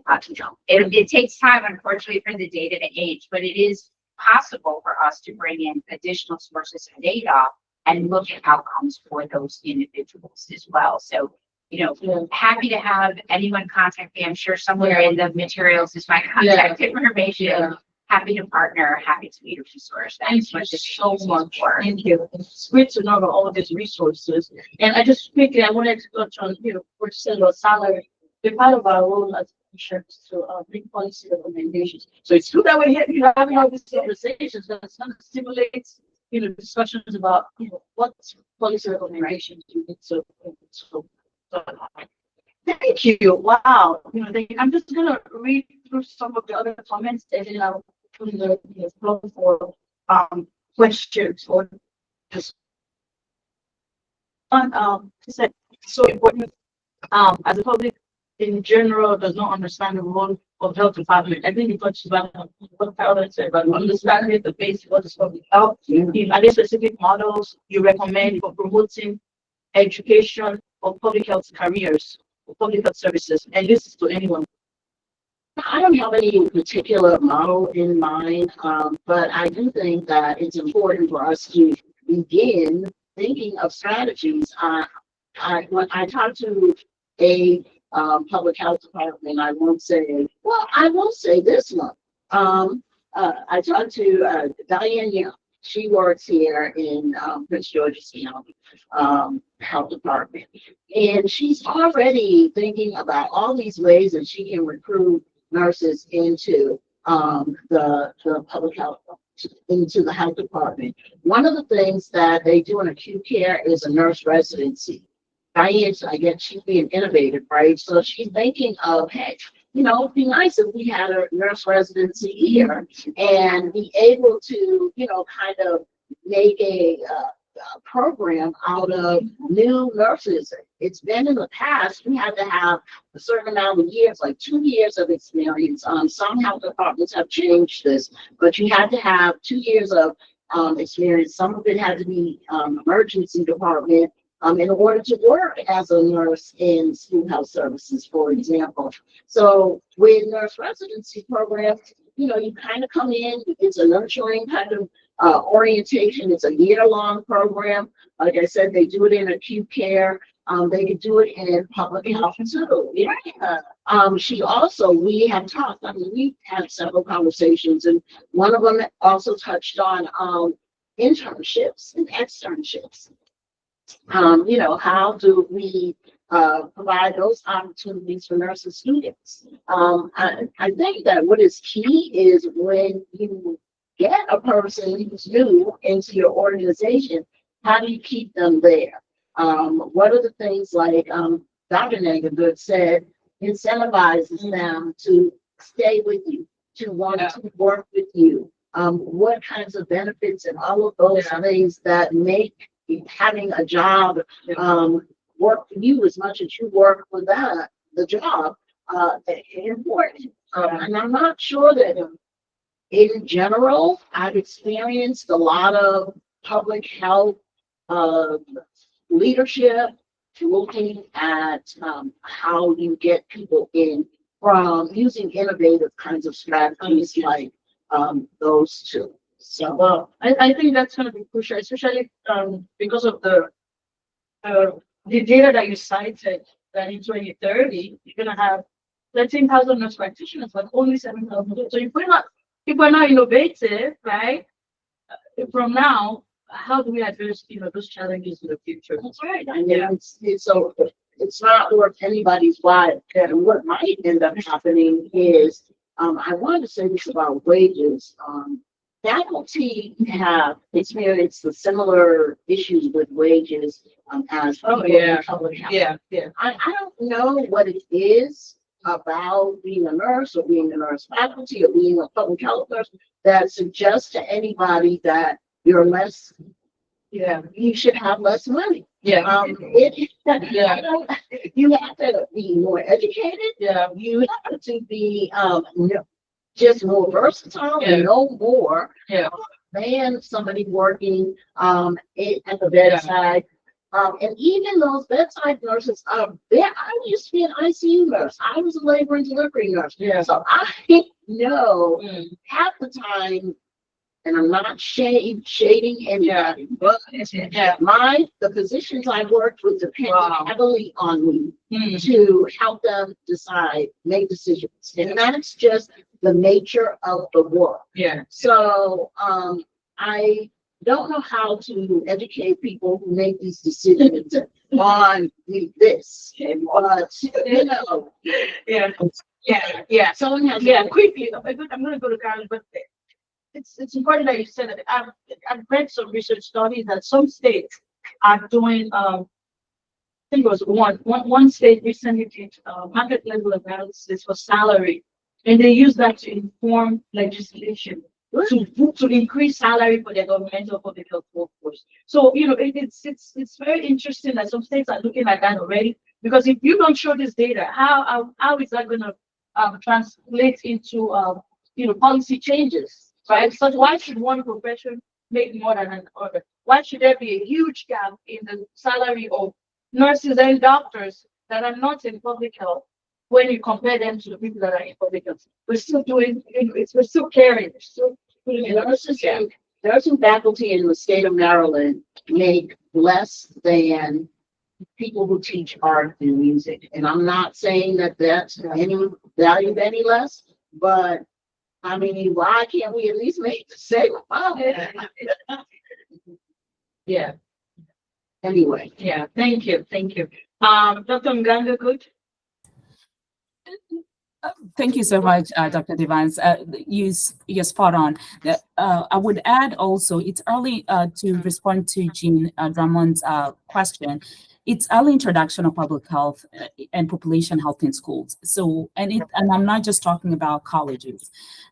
We should also be thinking about pipelines from middle school, talking about like what is public health, introducing careers in public health from middle school, high school, the first year of college. That should be integrated in, especially in our health professionals. That needs to be introduced in the very first semester, not the very last semester, because sometimes it's introduced I know for nursing, when I went to nursing school, community health was the last class that we took. But then most people have already decided where they want to work. And of course, there was a carry of the 2 years experience. But I think most importantly, it's early introduction. And also, as Dr. Devans was talking about, is there's also that gap of, do we have enough faculty as well as enough preceptors? Because if people do not have places where they can do their internships, their practicums, their clinicals, then you're not going to be able to churn that pipeline quick enough and expose people to these careers.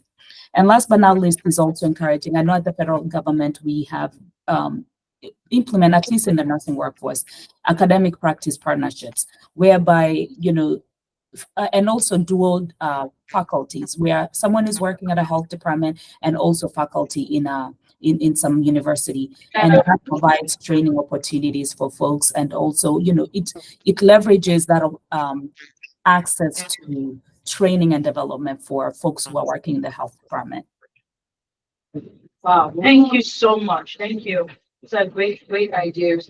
Do we have any other question? I don't see any. I mean, there's comments agreeing to that it's important for the general public to understand the role of public health workers outside of times of crisis like pandemic. Thank you for your comments. Is there any other question for our panelists as we move on with the agenda? But this has been really enriching. There's no doubt that it's going to inform our work as a commission, and also it has stimulated a lot of thoughts about the direction that we go, because our work is not done yet, but still assessments are still underway. The next thing we're going to be doing focus. There are lots on the way. So this is good for us. These conversations are good as you think through some of the questions. Thank you. Are there any other questions for our panelists? Either for people in the room or online? None in the room. Any online? I just want to say thank you so much. Thank you. We're gonna have if it's okay to just have a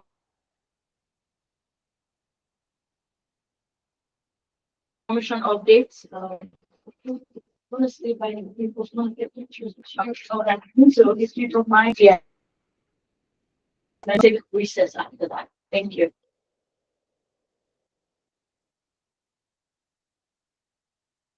Thank you.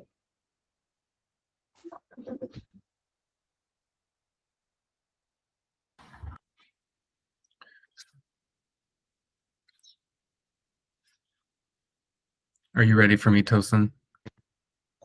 Yes, please. See. Great. Thank you. All right. If you'll go to the next slide, perfect. I want to spend just a little bit of time going over some of the changes that we have flagged here on our timeline, particularly as we start thinking about 2025 and the remainder of the work that is before us. In particular, noting that the deep dive for funding has been moved to December 5th due to some scheduling conflicts. We did not have a work group presentation already scheduled for that time, so it works out much better for the work group and others to be able to present that December meeting. So in lieu of that, in November, we'll be focusing on the interim report, getting that adopted that month. But the next meeting, we're going to be more talking about just high-level details of the report. And I'll go over that timeline in more depth here in a bit. But bringing on some more guest speakers and filling up that session with more information about governance and policy topics. So more to come on that.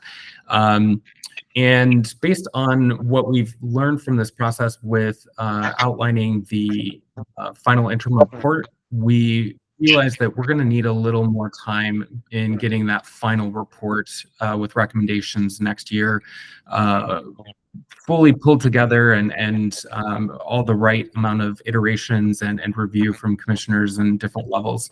So what that means is we've essentially moved the draft report, that first draft report, up by about a month. So we're proposing that we would be talking about that at the June meeting next year, as opposed to July, which is what our original timeline talked about. So wanted to start having conversations about that to find out if that's a concern for folks.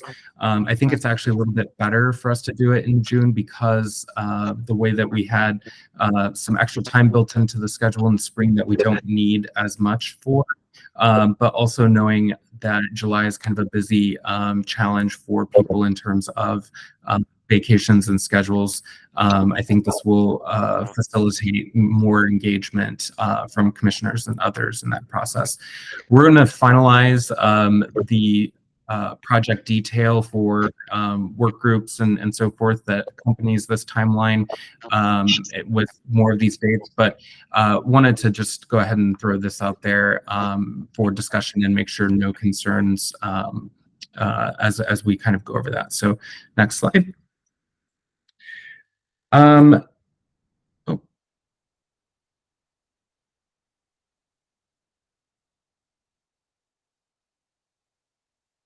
Are we bringing the slides back up?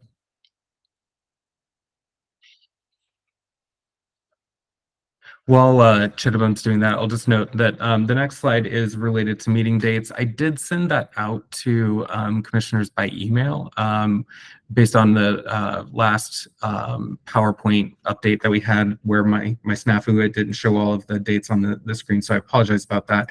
We have sent out invites for 2025 as well, so all of that should be on your calendars already. The one difference that I do have to note is, unfortunately, we were notified that the Prince George's County office building will be undergoing renovations starting in January of next year. So we're in the process of finding a different... Shane, they can't hear you in the room. Yeah, I just saw that. Mm-hmm.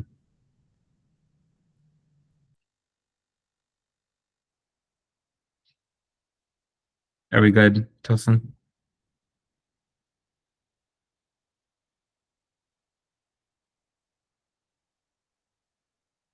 I think we can hear you now. Okay. All right. I'm assuming that you heard everything on the timeline slide. It's low. I'm gonna use my mic. Go ahead. I'm gonna use my I'm gonna use my computer audio. Go ahead. Okay. Yeah. Let's go ahead and go to the meeting date slide, please.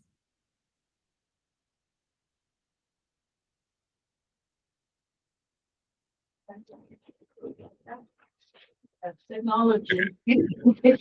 All of these meeting dates have been sent out and calendar holds placed. I will note that we will have to change our venue beginning in January based on construction that will be happening at the current site. So more to come on that, but wanted to flag that for you since that was a change from the last conversation we had.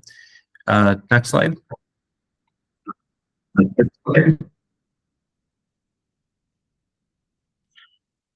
So a lot of activity on the interim report development. I'm going to ask Sarah Bora in a moment to share more of the nuts and bolts of this with you.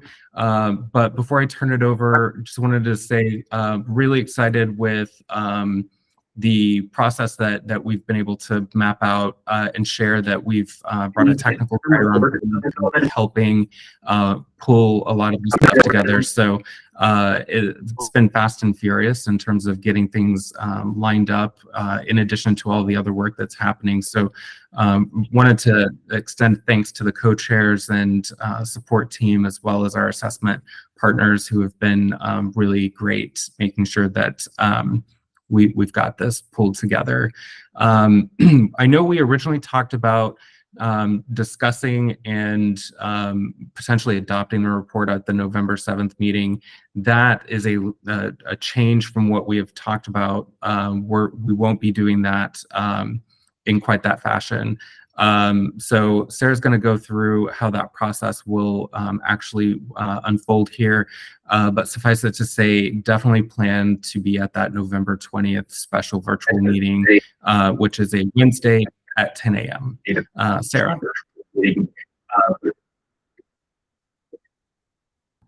I think you're muted, Sarah.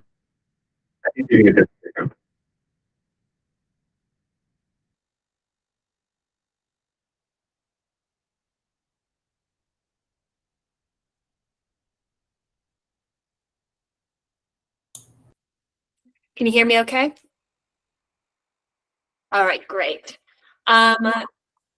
Thank you, Shane, for setting that up. So as Shane mentioned, we are not going to be able to have a draft ready by the November 7th meeting. We'll still be writing that. The plan is to that following week, so the 14th, send everybody a draft on the commission for review. And then that'll give everybody that opportunity from the 14th and the 19th to send back any feedback that you have. You can email it back and share that feedback. And then we will also have a meeting to discuss that feedback. You're also welcome to join and encouraged to join to talk through and finalize all the feedback that we have before we do the final report. So that is why we're having that special November 20th meeting specifically for the interim report. So please let me know if there's any questions about that. Like I said, I think we're really excited about this, and it's going to be a tight timeline. We have a very specific end date, so we're going to need everybody's help. So I'll throw it back to you, Shane. Excellent, thank you. Next slide.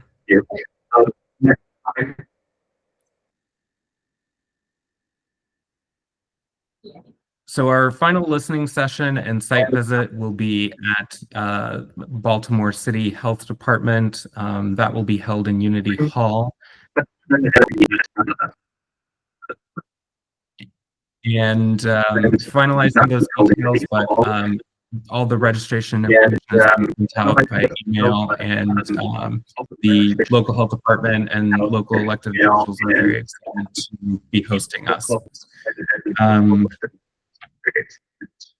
Essentially, after that point, we will close the online comment form and begin synthesizing all of the comments. We'll share that and make sure that that gets incorporated into assessment activities as well as our work group deliberations. And not really noted here, but I do want to give a shout out to Vanessa Lammers and Nilesh Kaliraman for meeting with the CDC Foundation folks as well as Yashlanka and myself to talk about how the can continue working with MDH and incorporating that state perspective into what we've learned from our site visits. We had a really great conversation with them and have already been making some modifications as to how we plan on doing some of those things. So thanks for them making that time. And essentially just a quick reminder about the assessment that we're doing is not solely what our academic assessment team is working on in terms of the informant interviews and surveys, etc. Do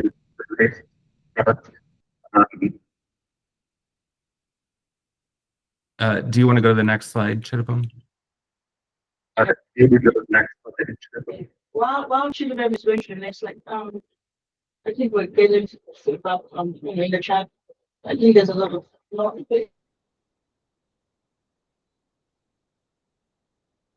I'm sorry, I didn't hear you, Tosin. It's gonna conflict. It's not a win. Yeah, we are having a lot of audio issues in the room, and it looks like people in the people online are also experiencing the same. So I just wanted to know that we're having the same issue. But please go ahead. Or should we? We share. Okay, we're gonna share. We can share an email with the commissioners. About the the assessments updates, if that's okay. So but then I think we should note the staffing updates.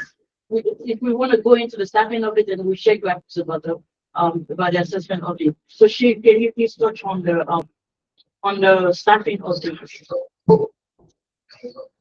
Yeah, really excited to share that our Senate vacancy has been filled. The president in its office noted that Senator Clarence Lamb will be appointed and will join our commission. I believe he joined earlier. I'm not sure if he's still on the call, but we'll be able to finally have that Senate representation moving forward. Excited for them.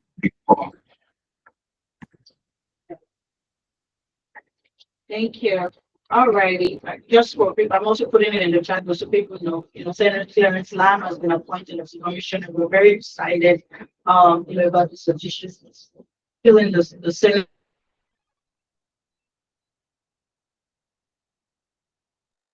Let's see. There's still pending officer.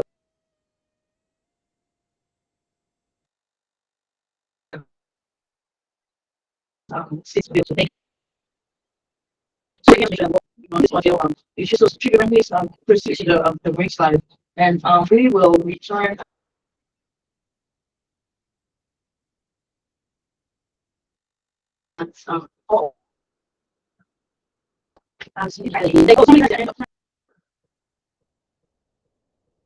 Yeah, please go ahead.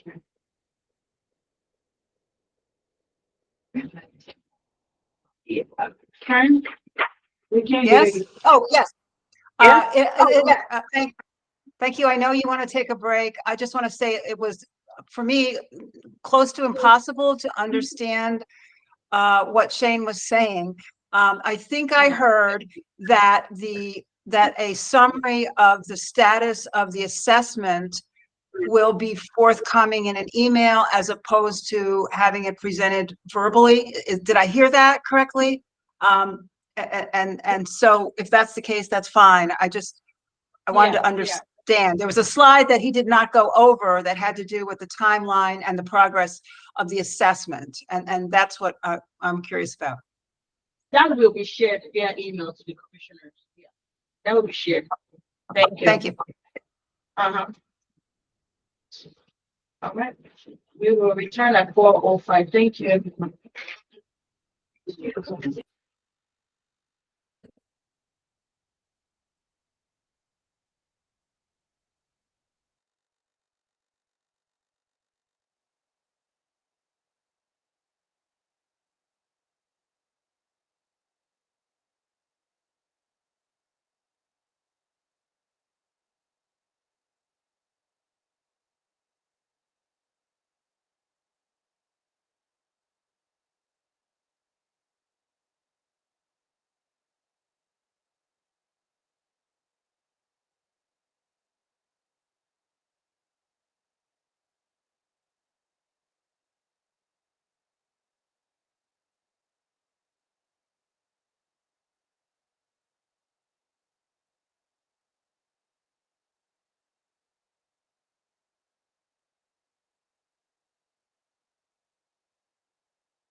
So,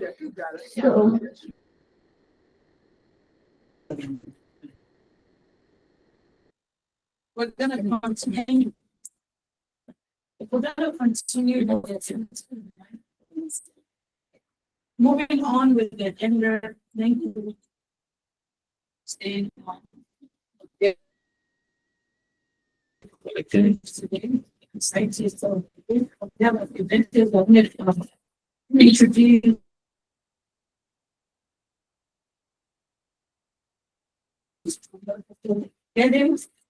And also co-chairs on the Saunders Foundation and what they do, all things. So they will be presenting their deep dive today.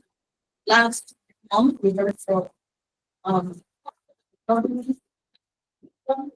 the name is that?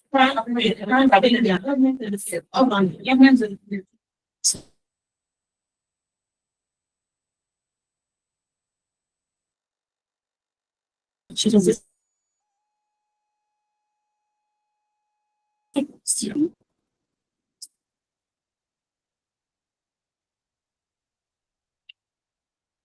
All right, well, good afternoon, everyone. Thank you so much for being here. So we are the Communication and Public Engagement Work Group, and I am very proud to serve on this work group as one of the co-chairs with Dr. Tony Gedden. So the focus of our work group, and we took the challenge, and the first part of our charge was to assess the communication and public engagement capabilities of the state of Maryland. We were also charged with developing recommendations for the next steps that were necessary to improve public health communication and engagement in the state. So the approaches that we took were public assessment and public health agency assessments. So our public assessment was that we wanted to take a deeper dive, information and public engagement in the state of Maryland. And then the public health agency assessment, which is still to come, will be for us to learn how the public health agency with the public. So I want to take a moment to share with you. We had over 40 individuals in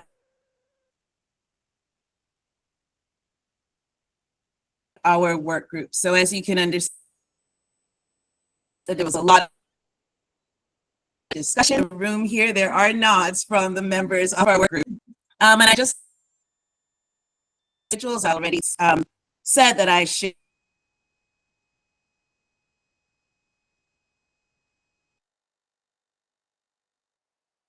share this co-chair. Jean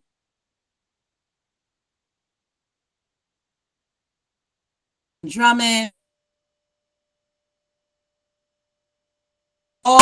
We could these individuals, and I believe that Tosin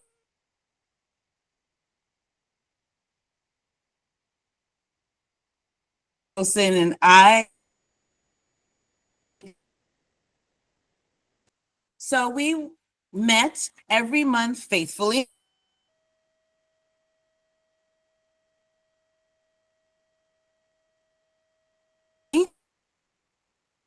Month. We're just meeting to kind of figure out what was the best day possible, and that was on January 25th. But after that, faithfully, we had passionate individuals on our calls. We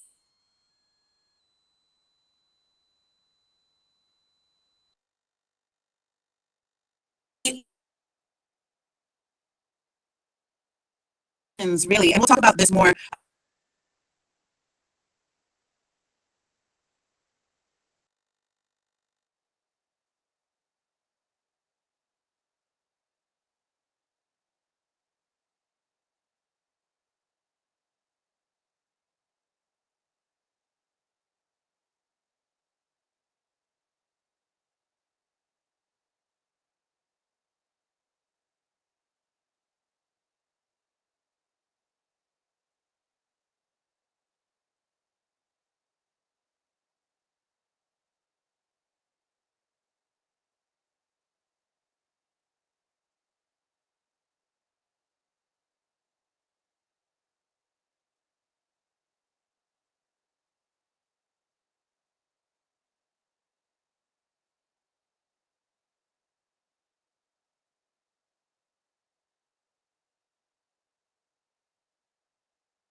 Hello, I don't know if anybody.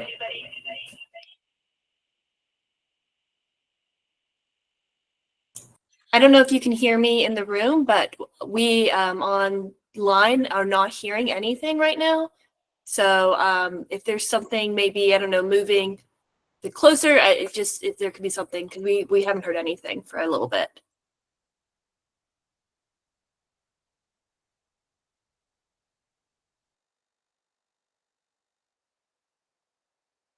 All right, let's try this. Can you mute that for a second, please? Yeah, we're gonna try my mic because I know that's. I think we've had to do that before.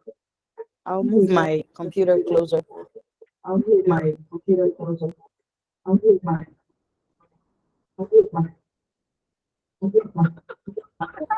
Oh my God. Oh my God. Oh my God. Mute yourself. Mute yourself.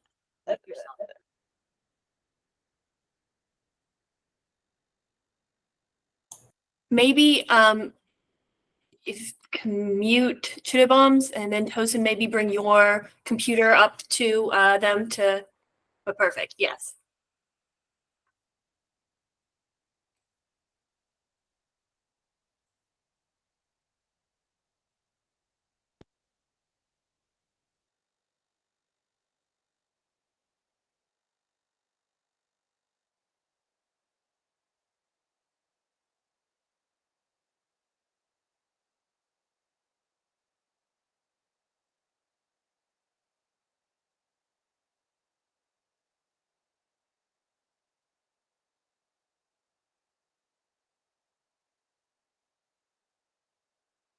All right, let's.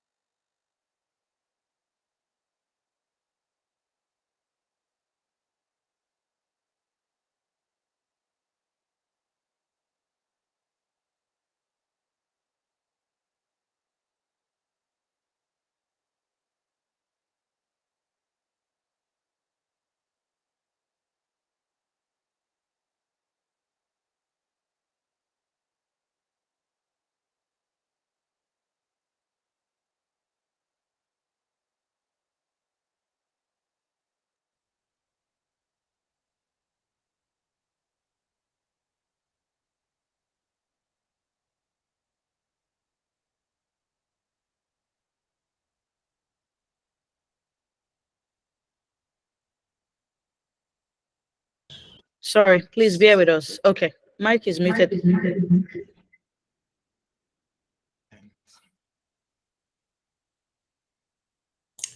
Yeah, I think we can hear you. Okay, Tosin, there was a little bit of an echo, I think. Maybe you guys are already addressing it.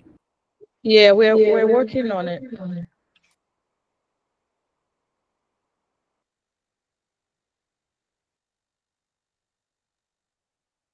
To the laptop with this mic. Okay, wait. Okay. Let me mute it. Oh, let's try.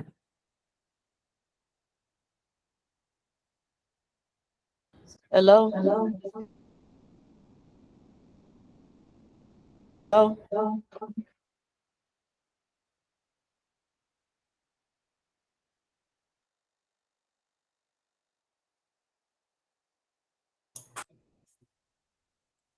You may need to turn off the Hello? volume There also we in go. the other computer. Just make sure that there's not a feedback All right. going on. Keep the Wi-Fi on. We can be present? Okay. All right, and then I'll turn on my volume. Okay. All right, let's go.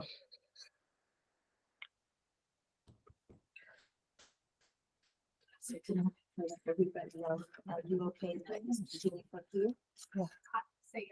Said to not for everyone here. Should I just go on from here? Well, I think, yes, because they can read what we're. Let's just confirm everybody else. Yeah, let's confirm that people can hear you. Can people hear us in the room now without echo or issues? Thumbs up if you can hear us in the room. Yes? Okay, thank you. All right, so we're using my mic. All right, thanks. Okay. Oh, they can hear.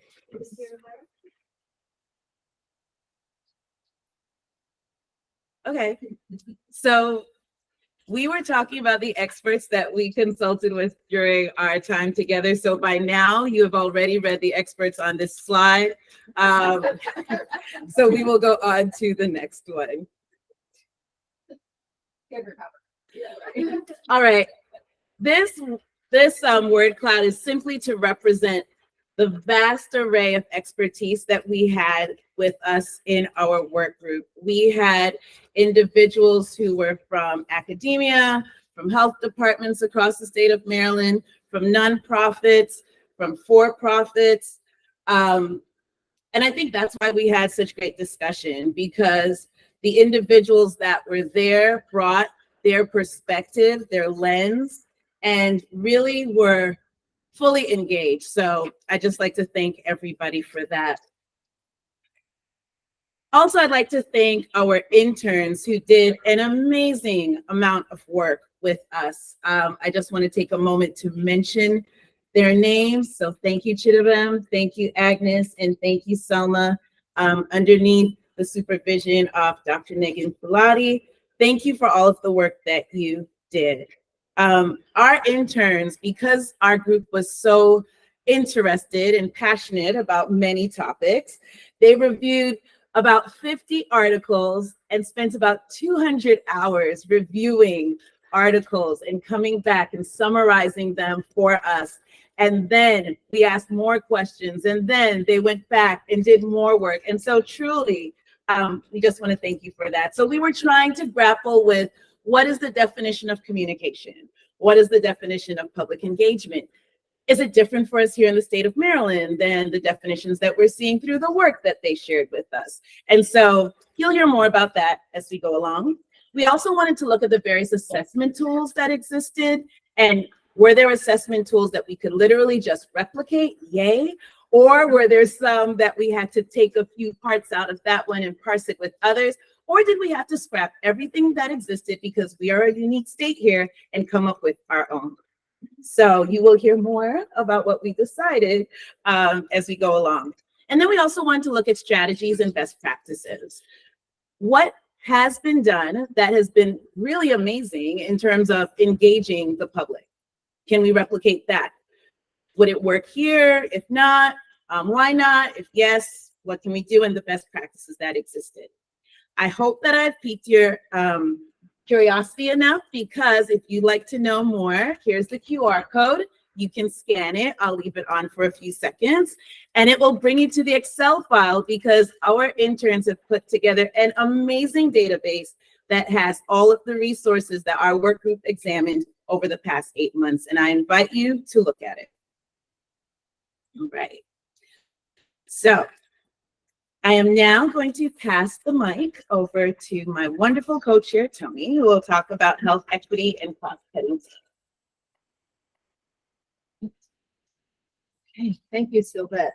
Let's get right into it. So there were a number of different things that came up in our committee as we looked at themes for health equity. And one of the ones that jumped out at us immediately was really language and the number of barriers that people face in accessing services in various languages. So both written translation, on-site interpreters, what's the availability of those? How many bilingual staff members exist in various organizations? And how do we utilize technology when having a person, which in some cases is preferred, right? When you're talking about services like behavioral health, when translation can be impersonal, and when are we using in-person translators, and when is technology completely appropriate and really helps us to forward. Also thinking about geography. When you're talking about community engagement, the engagement opportunities in a rural area are different than when you're in an urban area, and how do you get out to people? Where are they going, and what does that look like? We actually talked quite a bit about tone and the way that we talk to people, and are we being arrogant sometimes in our approach, assuming that people should do what we say or understand what we're talking about, and whether or not that's perceived or implied. But either way, if that's the way people are taking it, it's something we need to address. Building relationships, we'll get more into this in a bit, but we really looked at how are we building relationships with various communities that have different needs or have specifically language needs.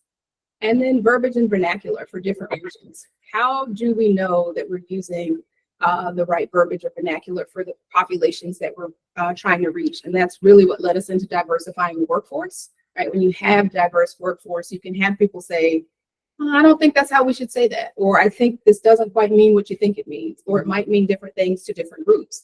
But if we're not diversifying our workforce, we're really going to struggle in reaching diverse populations. And then bidirectional information exchange with the public, right? A lot of what we do, or a lot of what we talk about, is how are we getting information to people, but also how are we getting information back? It's equally as crucial that we understand what they think about what we put out, if they're consuming it, what their priorities are. That was one of, in our early meetings, we talked a lot about what we think is a health priority for the community may not actually be their priority. Right. So are we sending information out about something and you're like, I don't want to know about that at all. Right. I'm actually more interested in this, but we're unaware of that. And so understanding that this information exchange and communication actually needs to be bidirectional, and when and where are we creating those opportunities to do that, and with all communities, right? Not just those who it might be easier to communicate with because they speak the language of most of the staff members, or they are more willing to come out. How are we creating engagement opportunities after hours, weekends, or times where folks can participate, and making it easier for them to do so? We also spoke a lot about effective communication and training for public health staff to make sure that folks understand what plain language looks like. As Sylvette mentioned, when Cynthia came to talk to us about plain language and House Bill 1082, it's really important that we get that messaging out there. A lot of folks don't understand what plain language means, what it means to actually have things that are available to folks who may have visual impairments, may have hearing impairments. What are we doing to address all of those things, and how are we creating spaces? And I think really what we're looking at is how are we making sure that the messages are something people can understand and read, and making sure that our staff actually know what that looks like and what it means. And those presentations that the Horowitz Center is doing, I think, are so important for people to really have a better understanding of what this should look like, and things that we can do as public health practitioners. And this one took up at least a meeting. Building public trust, right? We know that, I think, prior to the pandemic, it's questionable, but we learned a lot throughout the pandemic that people don't necessarily trust the information, specifically from governmental public health. And what does that look like?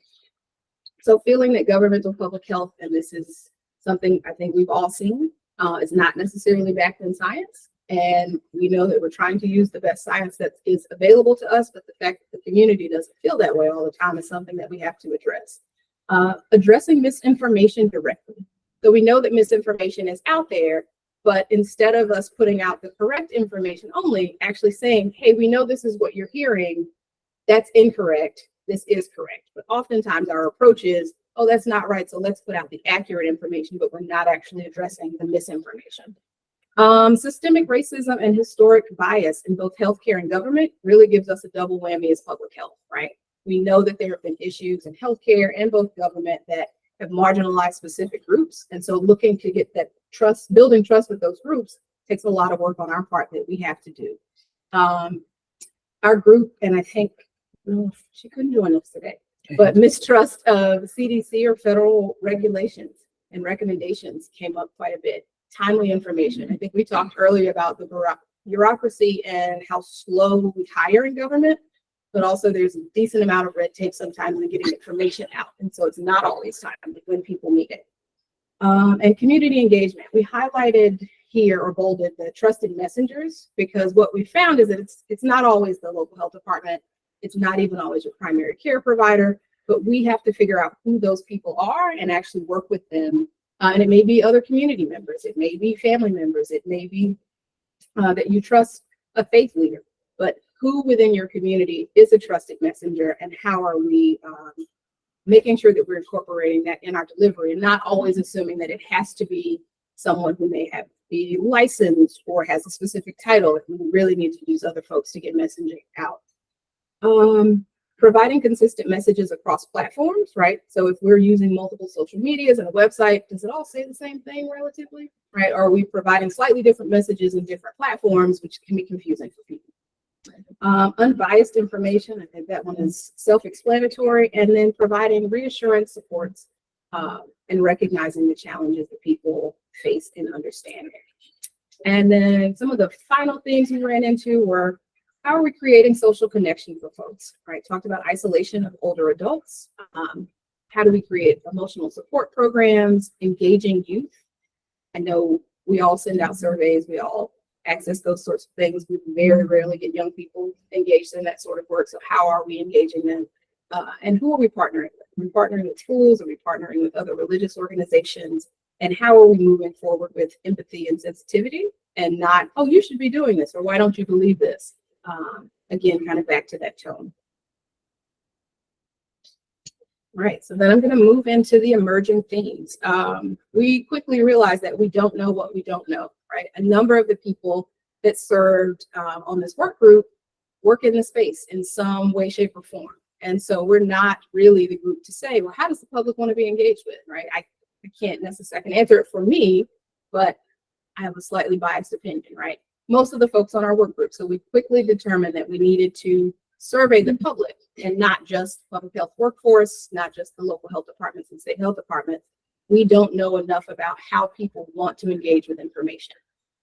We know a little about where people are going for things, right? We have some sense of that, but how much are they using governmental websites? How much are they following government social media? What are other ways that people want to receive this information, and who are they going to for that information? Health departments, I think both state and local, are under-resourced for robust communication and marketing. I think we have a lot of staff who do a lot with very little. We have a lot of staff who maybe are not trained in communication, right? They have been doing things like health planning, maybe they have an NPH, maybe they work in a specific area and they happen to be the person that's really good at making things that look nice.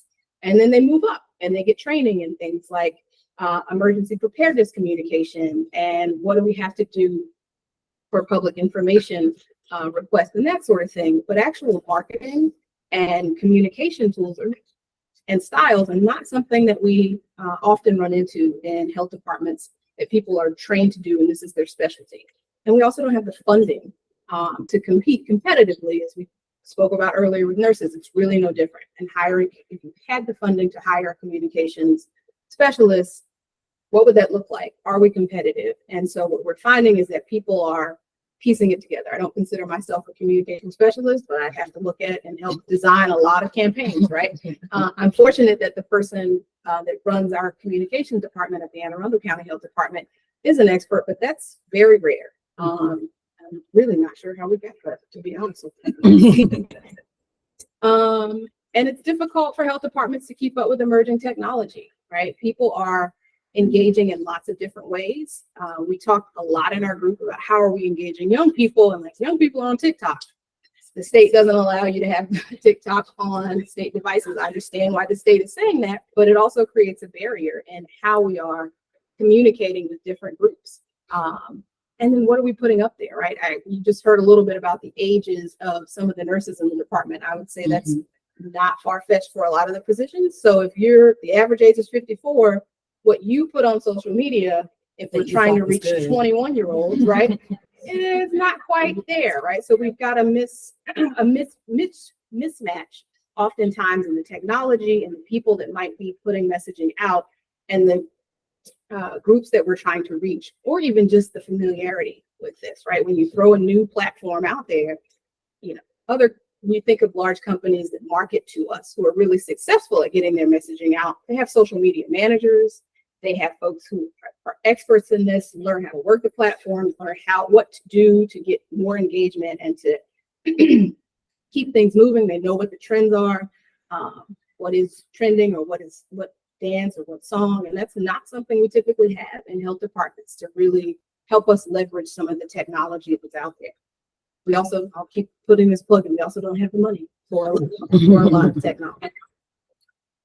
And I'm going to hand it back over to Sylvette to talk a little bit more about the themes. Okay, so the other emerging theme was the source of information about health is vast, and we don't always have control over them. So as much as we would like to believe that everyone runs to our health department sites and our health department social media, there are so many other sources of health information out there. We would also love to believe that if they don't come to our health department sites, that they're going to the .gov sites. But if they're not going there either, then where are they going? And do we even have access to the individuals who are hosting those sites or those platforms? Number 5, we need to think critically and creatively about how we are sharing information and engaging with communities. So what does success look like to us, right? If we put a post up and 500 people liked it, is that great? Because the last time it was only 400 or 300. At the same moment, if some other person or some other influencer put up a post and they're getting millions of likes in that time, does that mean we're not as popular, or should we just think differently, right? So how do we actually engage communities and how do we share information? So we talked a lot in our group about the fact that we really need to come to a consensus about that, because this is the world that we're in. And then we have to address the level of mistrust, as Tony talked about before, that currently exists with our public health communication, and not just say that there's mistrust, but actually truly do something about it. Because the more mistrust exists within the state of Maryland with our residents, is the less likely we are going to be able to combat any other things that emerge. And we really do have to have those partnerships, just in case anything else comes about the state, that we're able to handle it. So as much as Tony started the emerging themes by saying this, we don't know what we don't know. We did think that this was a theme that we had to mention, just because we might even think just amongst our group, even though we had over 40 members and we had a lot of diversity, we're hoping that our survey will teach us even more about the population that we really want to serve. So we were asked about continued exploration. And so we are very happy to show our public survey. We know that it was mentioned, we've been talking about it for a long time. Again, here's an opportunity to scan it. And a lot of work went into this, and we want to also thank the assessment team for all of their work, looking at the questions that we propose, synthesizing them, putting them in order, all of those things, and really enabling us the opportunity to try our best to get the public's opinions about many of the questions that we had. And so we also encourage you, please, to share this QR code with others.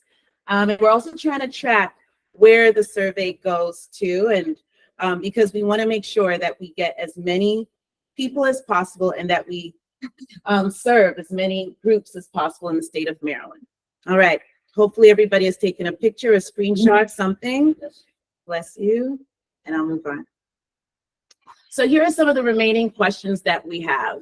So in terms of our survey sample demographics, we are hoping, fingers and toes crossed, that we will be able to meet and see and hear the opinions of as many groups as possible in the state of Maryland. Our question still remains, who will be represented and who will not be? And will we have enough time when we find out who still wasn't represented? What would be the subsequent steps for us to target those groups? Because we know that their opinions are important. Also, we have always wanted to know what channels are being used by the public and which channels do they trust. Once we can find that out, our hope through this survey is that when we can find out who are they trusting and where are they going, that maybe some sort of partnerships can be made, and or we might be able to see what their best practices are and mimic those, right? And then for the state, where is communication as a priority for the state?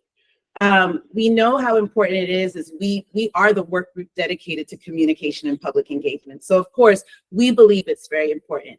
But funding does need to go towards this. Tony mentioned this. You know, at best, if you have someone dedicated to communication for their 40 hours a week, that's wonderful. But most likely in one county, that one person has that task and many others. So if this is a priority, knowing that this is important, where does it rank? Because then we'll need more funding for effective social media and marketing tools. And I've already talked about the influencers. Who are they? And who are they by age group and by even cultural group? Because I'm sure it's not just one person that's influencing the health for the entire state of Maryland, right? So who are those influencers? Can we get in contact with them? Would they want to partner with us? And then which existing groups are already sharing the right messages? So if there are groups that the community trusts, certain age groups trust, certain cultural groups trust, and they're actually giving the right messages, can we perhaps sponsor them? Can we, you know, join with them and have our seal of approval there? Can we maybe gain even more trust just by partnering with these individuals? So those are some of our remaining questions. And then we just have a input requested from the folks that are here and with us online today. Where can we share the survey, right? We need to make sure that it gets out broadly. We want to make sure that the whole state is represented.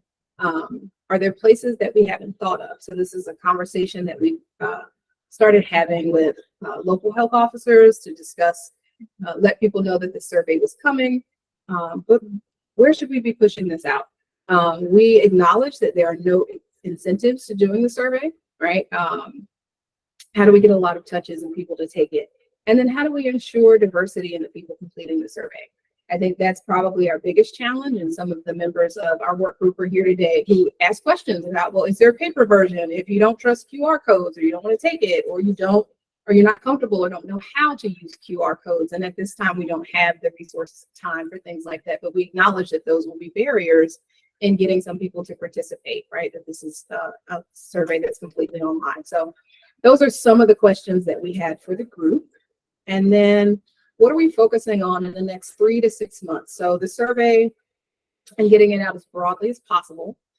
Connecting with other work groups, as we mentioned today, funding. I think in the governance group, when you talk about what sort of positions are required, like we all have to have a PIO, but what does that mean? What does it look like? Continuing to attend commission meetings, working to engage the media for survey and publicity. So if anyone has any particular connections to media that can help us get this out to make sure that the public is aware that we are looking for their input. Like everyone else, we'll be waiting on the results from the stakeholder interviews. So we talk a lot about our need to assess the public and get their feedback, but we also have a complete set of questions, just like everyone else, for the state and local health departments. And then incorporating more state input. We've had a lot of local health department representation on our work group. We're really excited to have the state joining us for more of that. And so understanding what some of the challenges are at a state level. They came to present to give us an idea of that, but we'd like to have a better idea and more robust conversation with the state. So we will stop here and take any questions or thoughts. Thank you.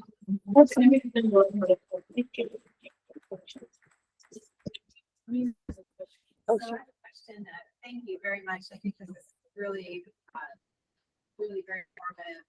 They appreciate all the different aspects of it. I was wondering about the point you were making about using trusted individuals, and of course the role of community health workers and peer recovery specialists, others, raises the question to, it's like, one, are we assessing that?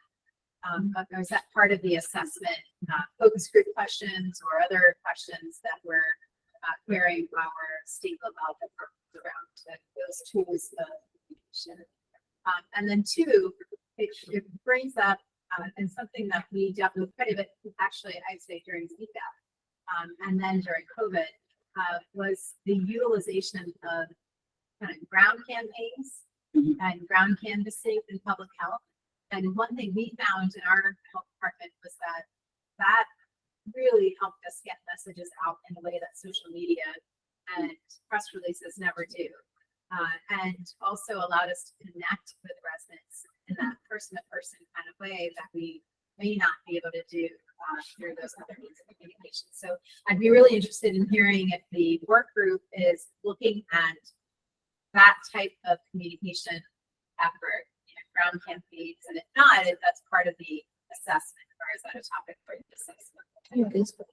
It is part of the assessment. So we did talk about who are you using for messengers, right? And are you community health workers specifically, but also external entities? So I know for my health department, one of the things that we do is we actually fund other organizations, right? We train them on messages and send them out so that it's not an Anne Arundel County employee, that they're not government, and hopefully those entities, right, that are trusted within their community have a foothold that we do not, and are able to actually go out and share information. And so I think that is one of the questions we're asking, is how health departments are getting their messaging out, right? Who are the trusted messengers or the credible messengers? Are they peers? Are they community health workers? Are we funding other organizations? I don't know which groups the academic partners will pick or which questions, but that was definitely one that we were looking to get some information on, specifically around the engagement piece. I think even more than the communication, how are we engaging with communities and who are we sending out to do that engagement? Because it's not always us, even if you've got the most diverse workforce. If you're like, oh, we're with the government, and we know from different populations and groups that there's lots of different reasons for that mistrust or not wanting to engage, and we wanted to address that. No, I think that's well said. And then also for the community survey, we also ask those same questions too, about who do you go to for information? Who do you trust to get information from? So feedback from that will hopefully also be helpful. Thank you.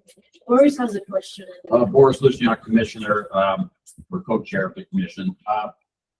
Several reflections in the question, right? One of the things is, thus far we've had 2 deep dives. And, I spent all of my career as a public health practitioner, and then I walk away and say, if I were to choose which group is the most important, right, of our working groups, first of all, I'm not going to answer that question because it's impossible to do it. But, after today's presentation, I'm more convinced than anything is that this is part of a picture, right? And it's part of multiple components, multiple pieces of the pie. And certainly communications, community engagement, it doesn't work. We have the word public in public health, right? And doing things that are just, for the good of ourselves, our jobs, or whatever, unless we're reaching the public, it ain't work. It's broken. But more so, I'm sort of touched by this concept, and I'm glad you're heading there, which is at the end of all this, we're going to have to come up with recommendations. That's, that's happening in the next 6+ months, right? And the report is going to be issued. And what I would appeal to you, and you're doing a great job, which is, as we're talking about community engagement and communications in general, we cannot afford to be 20th century in our approaches. That's the 0% chance. Just to say, just because we don't have what we already needed doesn't mean that we need to build it up to that. We have to surpass that, right? We have to be not even early part of the 21st century. We got to figure out what's going to be working in the next 5 or 10 years and invest in those approaches, right? We're going to be tackling artificial intelligence, right? Which is, in essence, is the public is going to be looking and getting their questions answered by some machine thinking, right? That's going to provide their answers. And maybe that circumvents us, or maybe that's a tool that we also assure is as accurate as possible, right? And that becomes the way we communicate. But I'm really happy. And I guess the question to you is, are you thinking 21st century? Right? I mean, I think you've already done this already, but I want to just hear it from the 2 coaches, right? You've already provided that, but just for the record. For the record, absolutely. Because if we don't think that way, then the fate of our residents in the state of Maryland it's just out there. Yeah. And then what is the role of our local health departments and state health departments? Our role, our charge is to actually take care of the health of our residents. And one of the ways to do that, one of the most important ways to do that, is through communication and public engagement. Because as much as we're passionate here in this room and online, right? We need more people saying the same things that we are saying. And we need that trust. We need to be able to figure out how to get that information out there, and in such a way that whether it's a dance or whatever it is, that because we were talking about those TikTok videos. But no matter what it is, we have to be able to know how to do that to get that message across. Because that's what we want to do. Make sure that the health of our residents here in Maryland is the best across the country. Thank you. We have a comment from Maria. That we should please send a survey to all PIOs and health officers. We will do that. Absolutely. Oh, whoa, sorry, from Mara. All right. Are there any other questions? Or questions online? Okay. I have a question, but I have a comment because I'm a proud member of this work group and we have amazing co-chairs. And I just want to just give you all a little Thank you. Thank you. I thank you, everybody. All right. Moving on, the next item is announcements. Once again, thanks for deep discussions as well. Thanks for presenting. So the next meeting is on November 7, 2024, from 2 to 5 p.m. at here at Prince George's County Government Building on the virtual option. And then after that, we have upcoming North Central Regional Listening Session in Baltimore City on October 28th. We have the site visit and the listening session. The site visit is from 1:30 to 4, and the listening session is 4. Thank you so much. 4 to 6 p.m. And then other deadlines. I don't know if it was Shane that mentioned or one of the presenters mentioned November 20th, that special report meeting where we have to look at the interim report that we have to work on. So please note that it's a virtual only meeting. Okay, so it's not hybrid. We won't be coming here. Just join online. I think there's a link that went out already. But we want to make sure we review the interim report. And once again, it's 10 a.m. to 12 p.m. on November 20th. All right, last item is Where is the Baltimore City listening session? the Baltimore City. Oh, Mina? I don't have that on. All right. It's being organized by the health department. So Organized by the health department. Okay. Yeah. We'll send that out. We'll send more information about the but I know it's on October 20th and 28th, sorry, about the listening session and the at Baltimore City Health Department. All right. Are there other announcements that I might have missed? Right. And once again, sorry for the technical glitches. We're going to send out to the commissioners the slides about the assessment updates. And then if there are no other questions or comments, it's now time to adjourn the meeting. I'm gonna take a motion. Oh, Mina has an additional comment.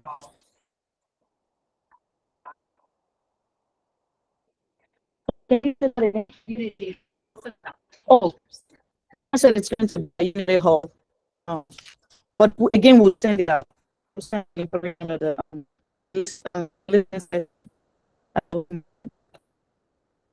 can I please get a motion to adjourn the meeting? Boris, Mina, seconds. All say aye, and those are nays or abstention. No, all right. Thank you so much. And somebody said, "Oh, thank you. We have a lot of claps for presenters. Thank you so much." Somebody said Senator Lam had joined. Shout out. Oh, he's still on. Thank you so much, Senator Lam, for joining. And welcome. All right. See everyone later. Bye.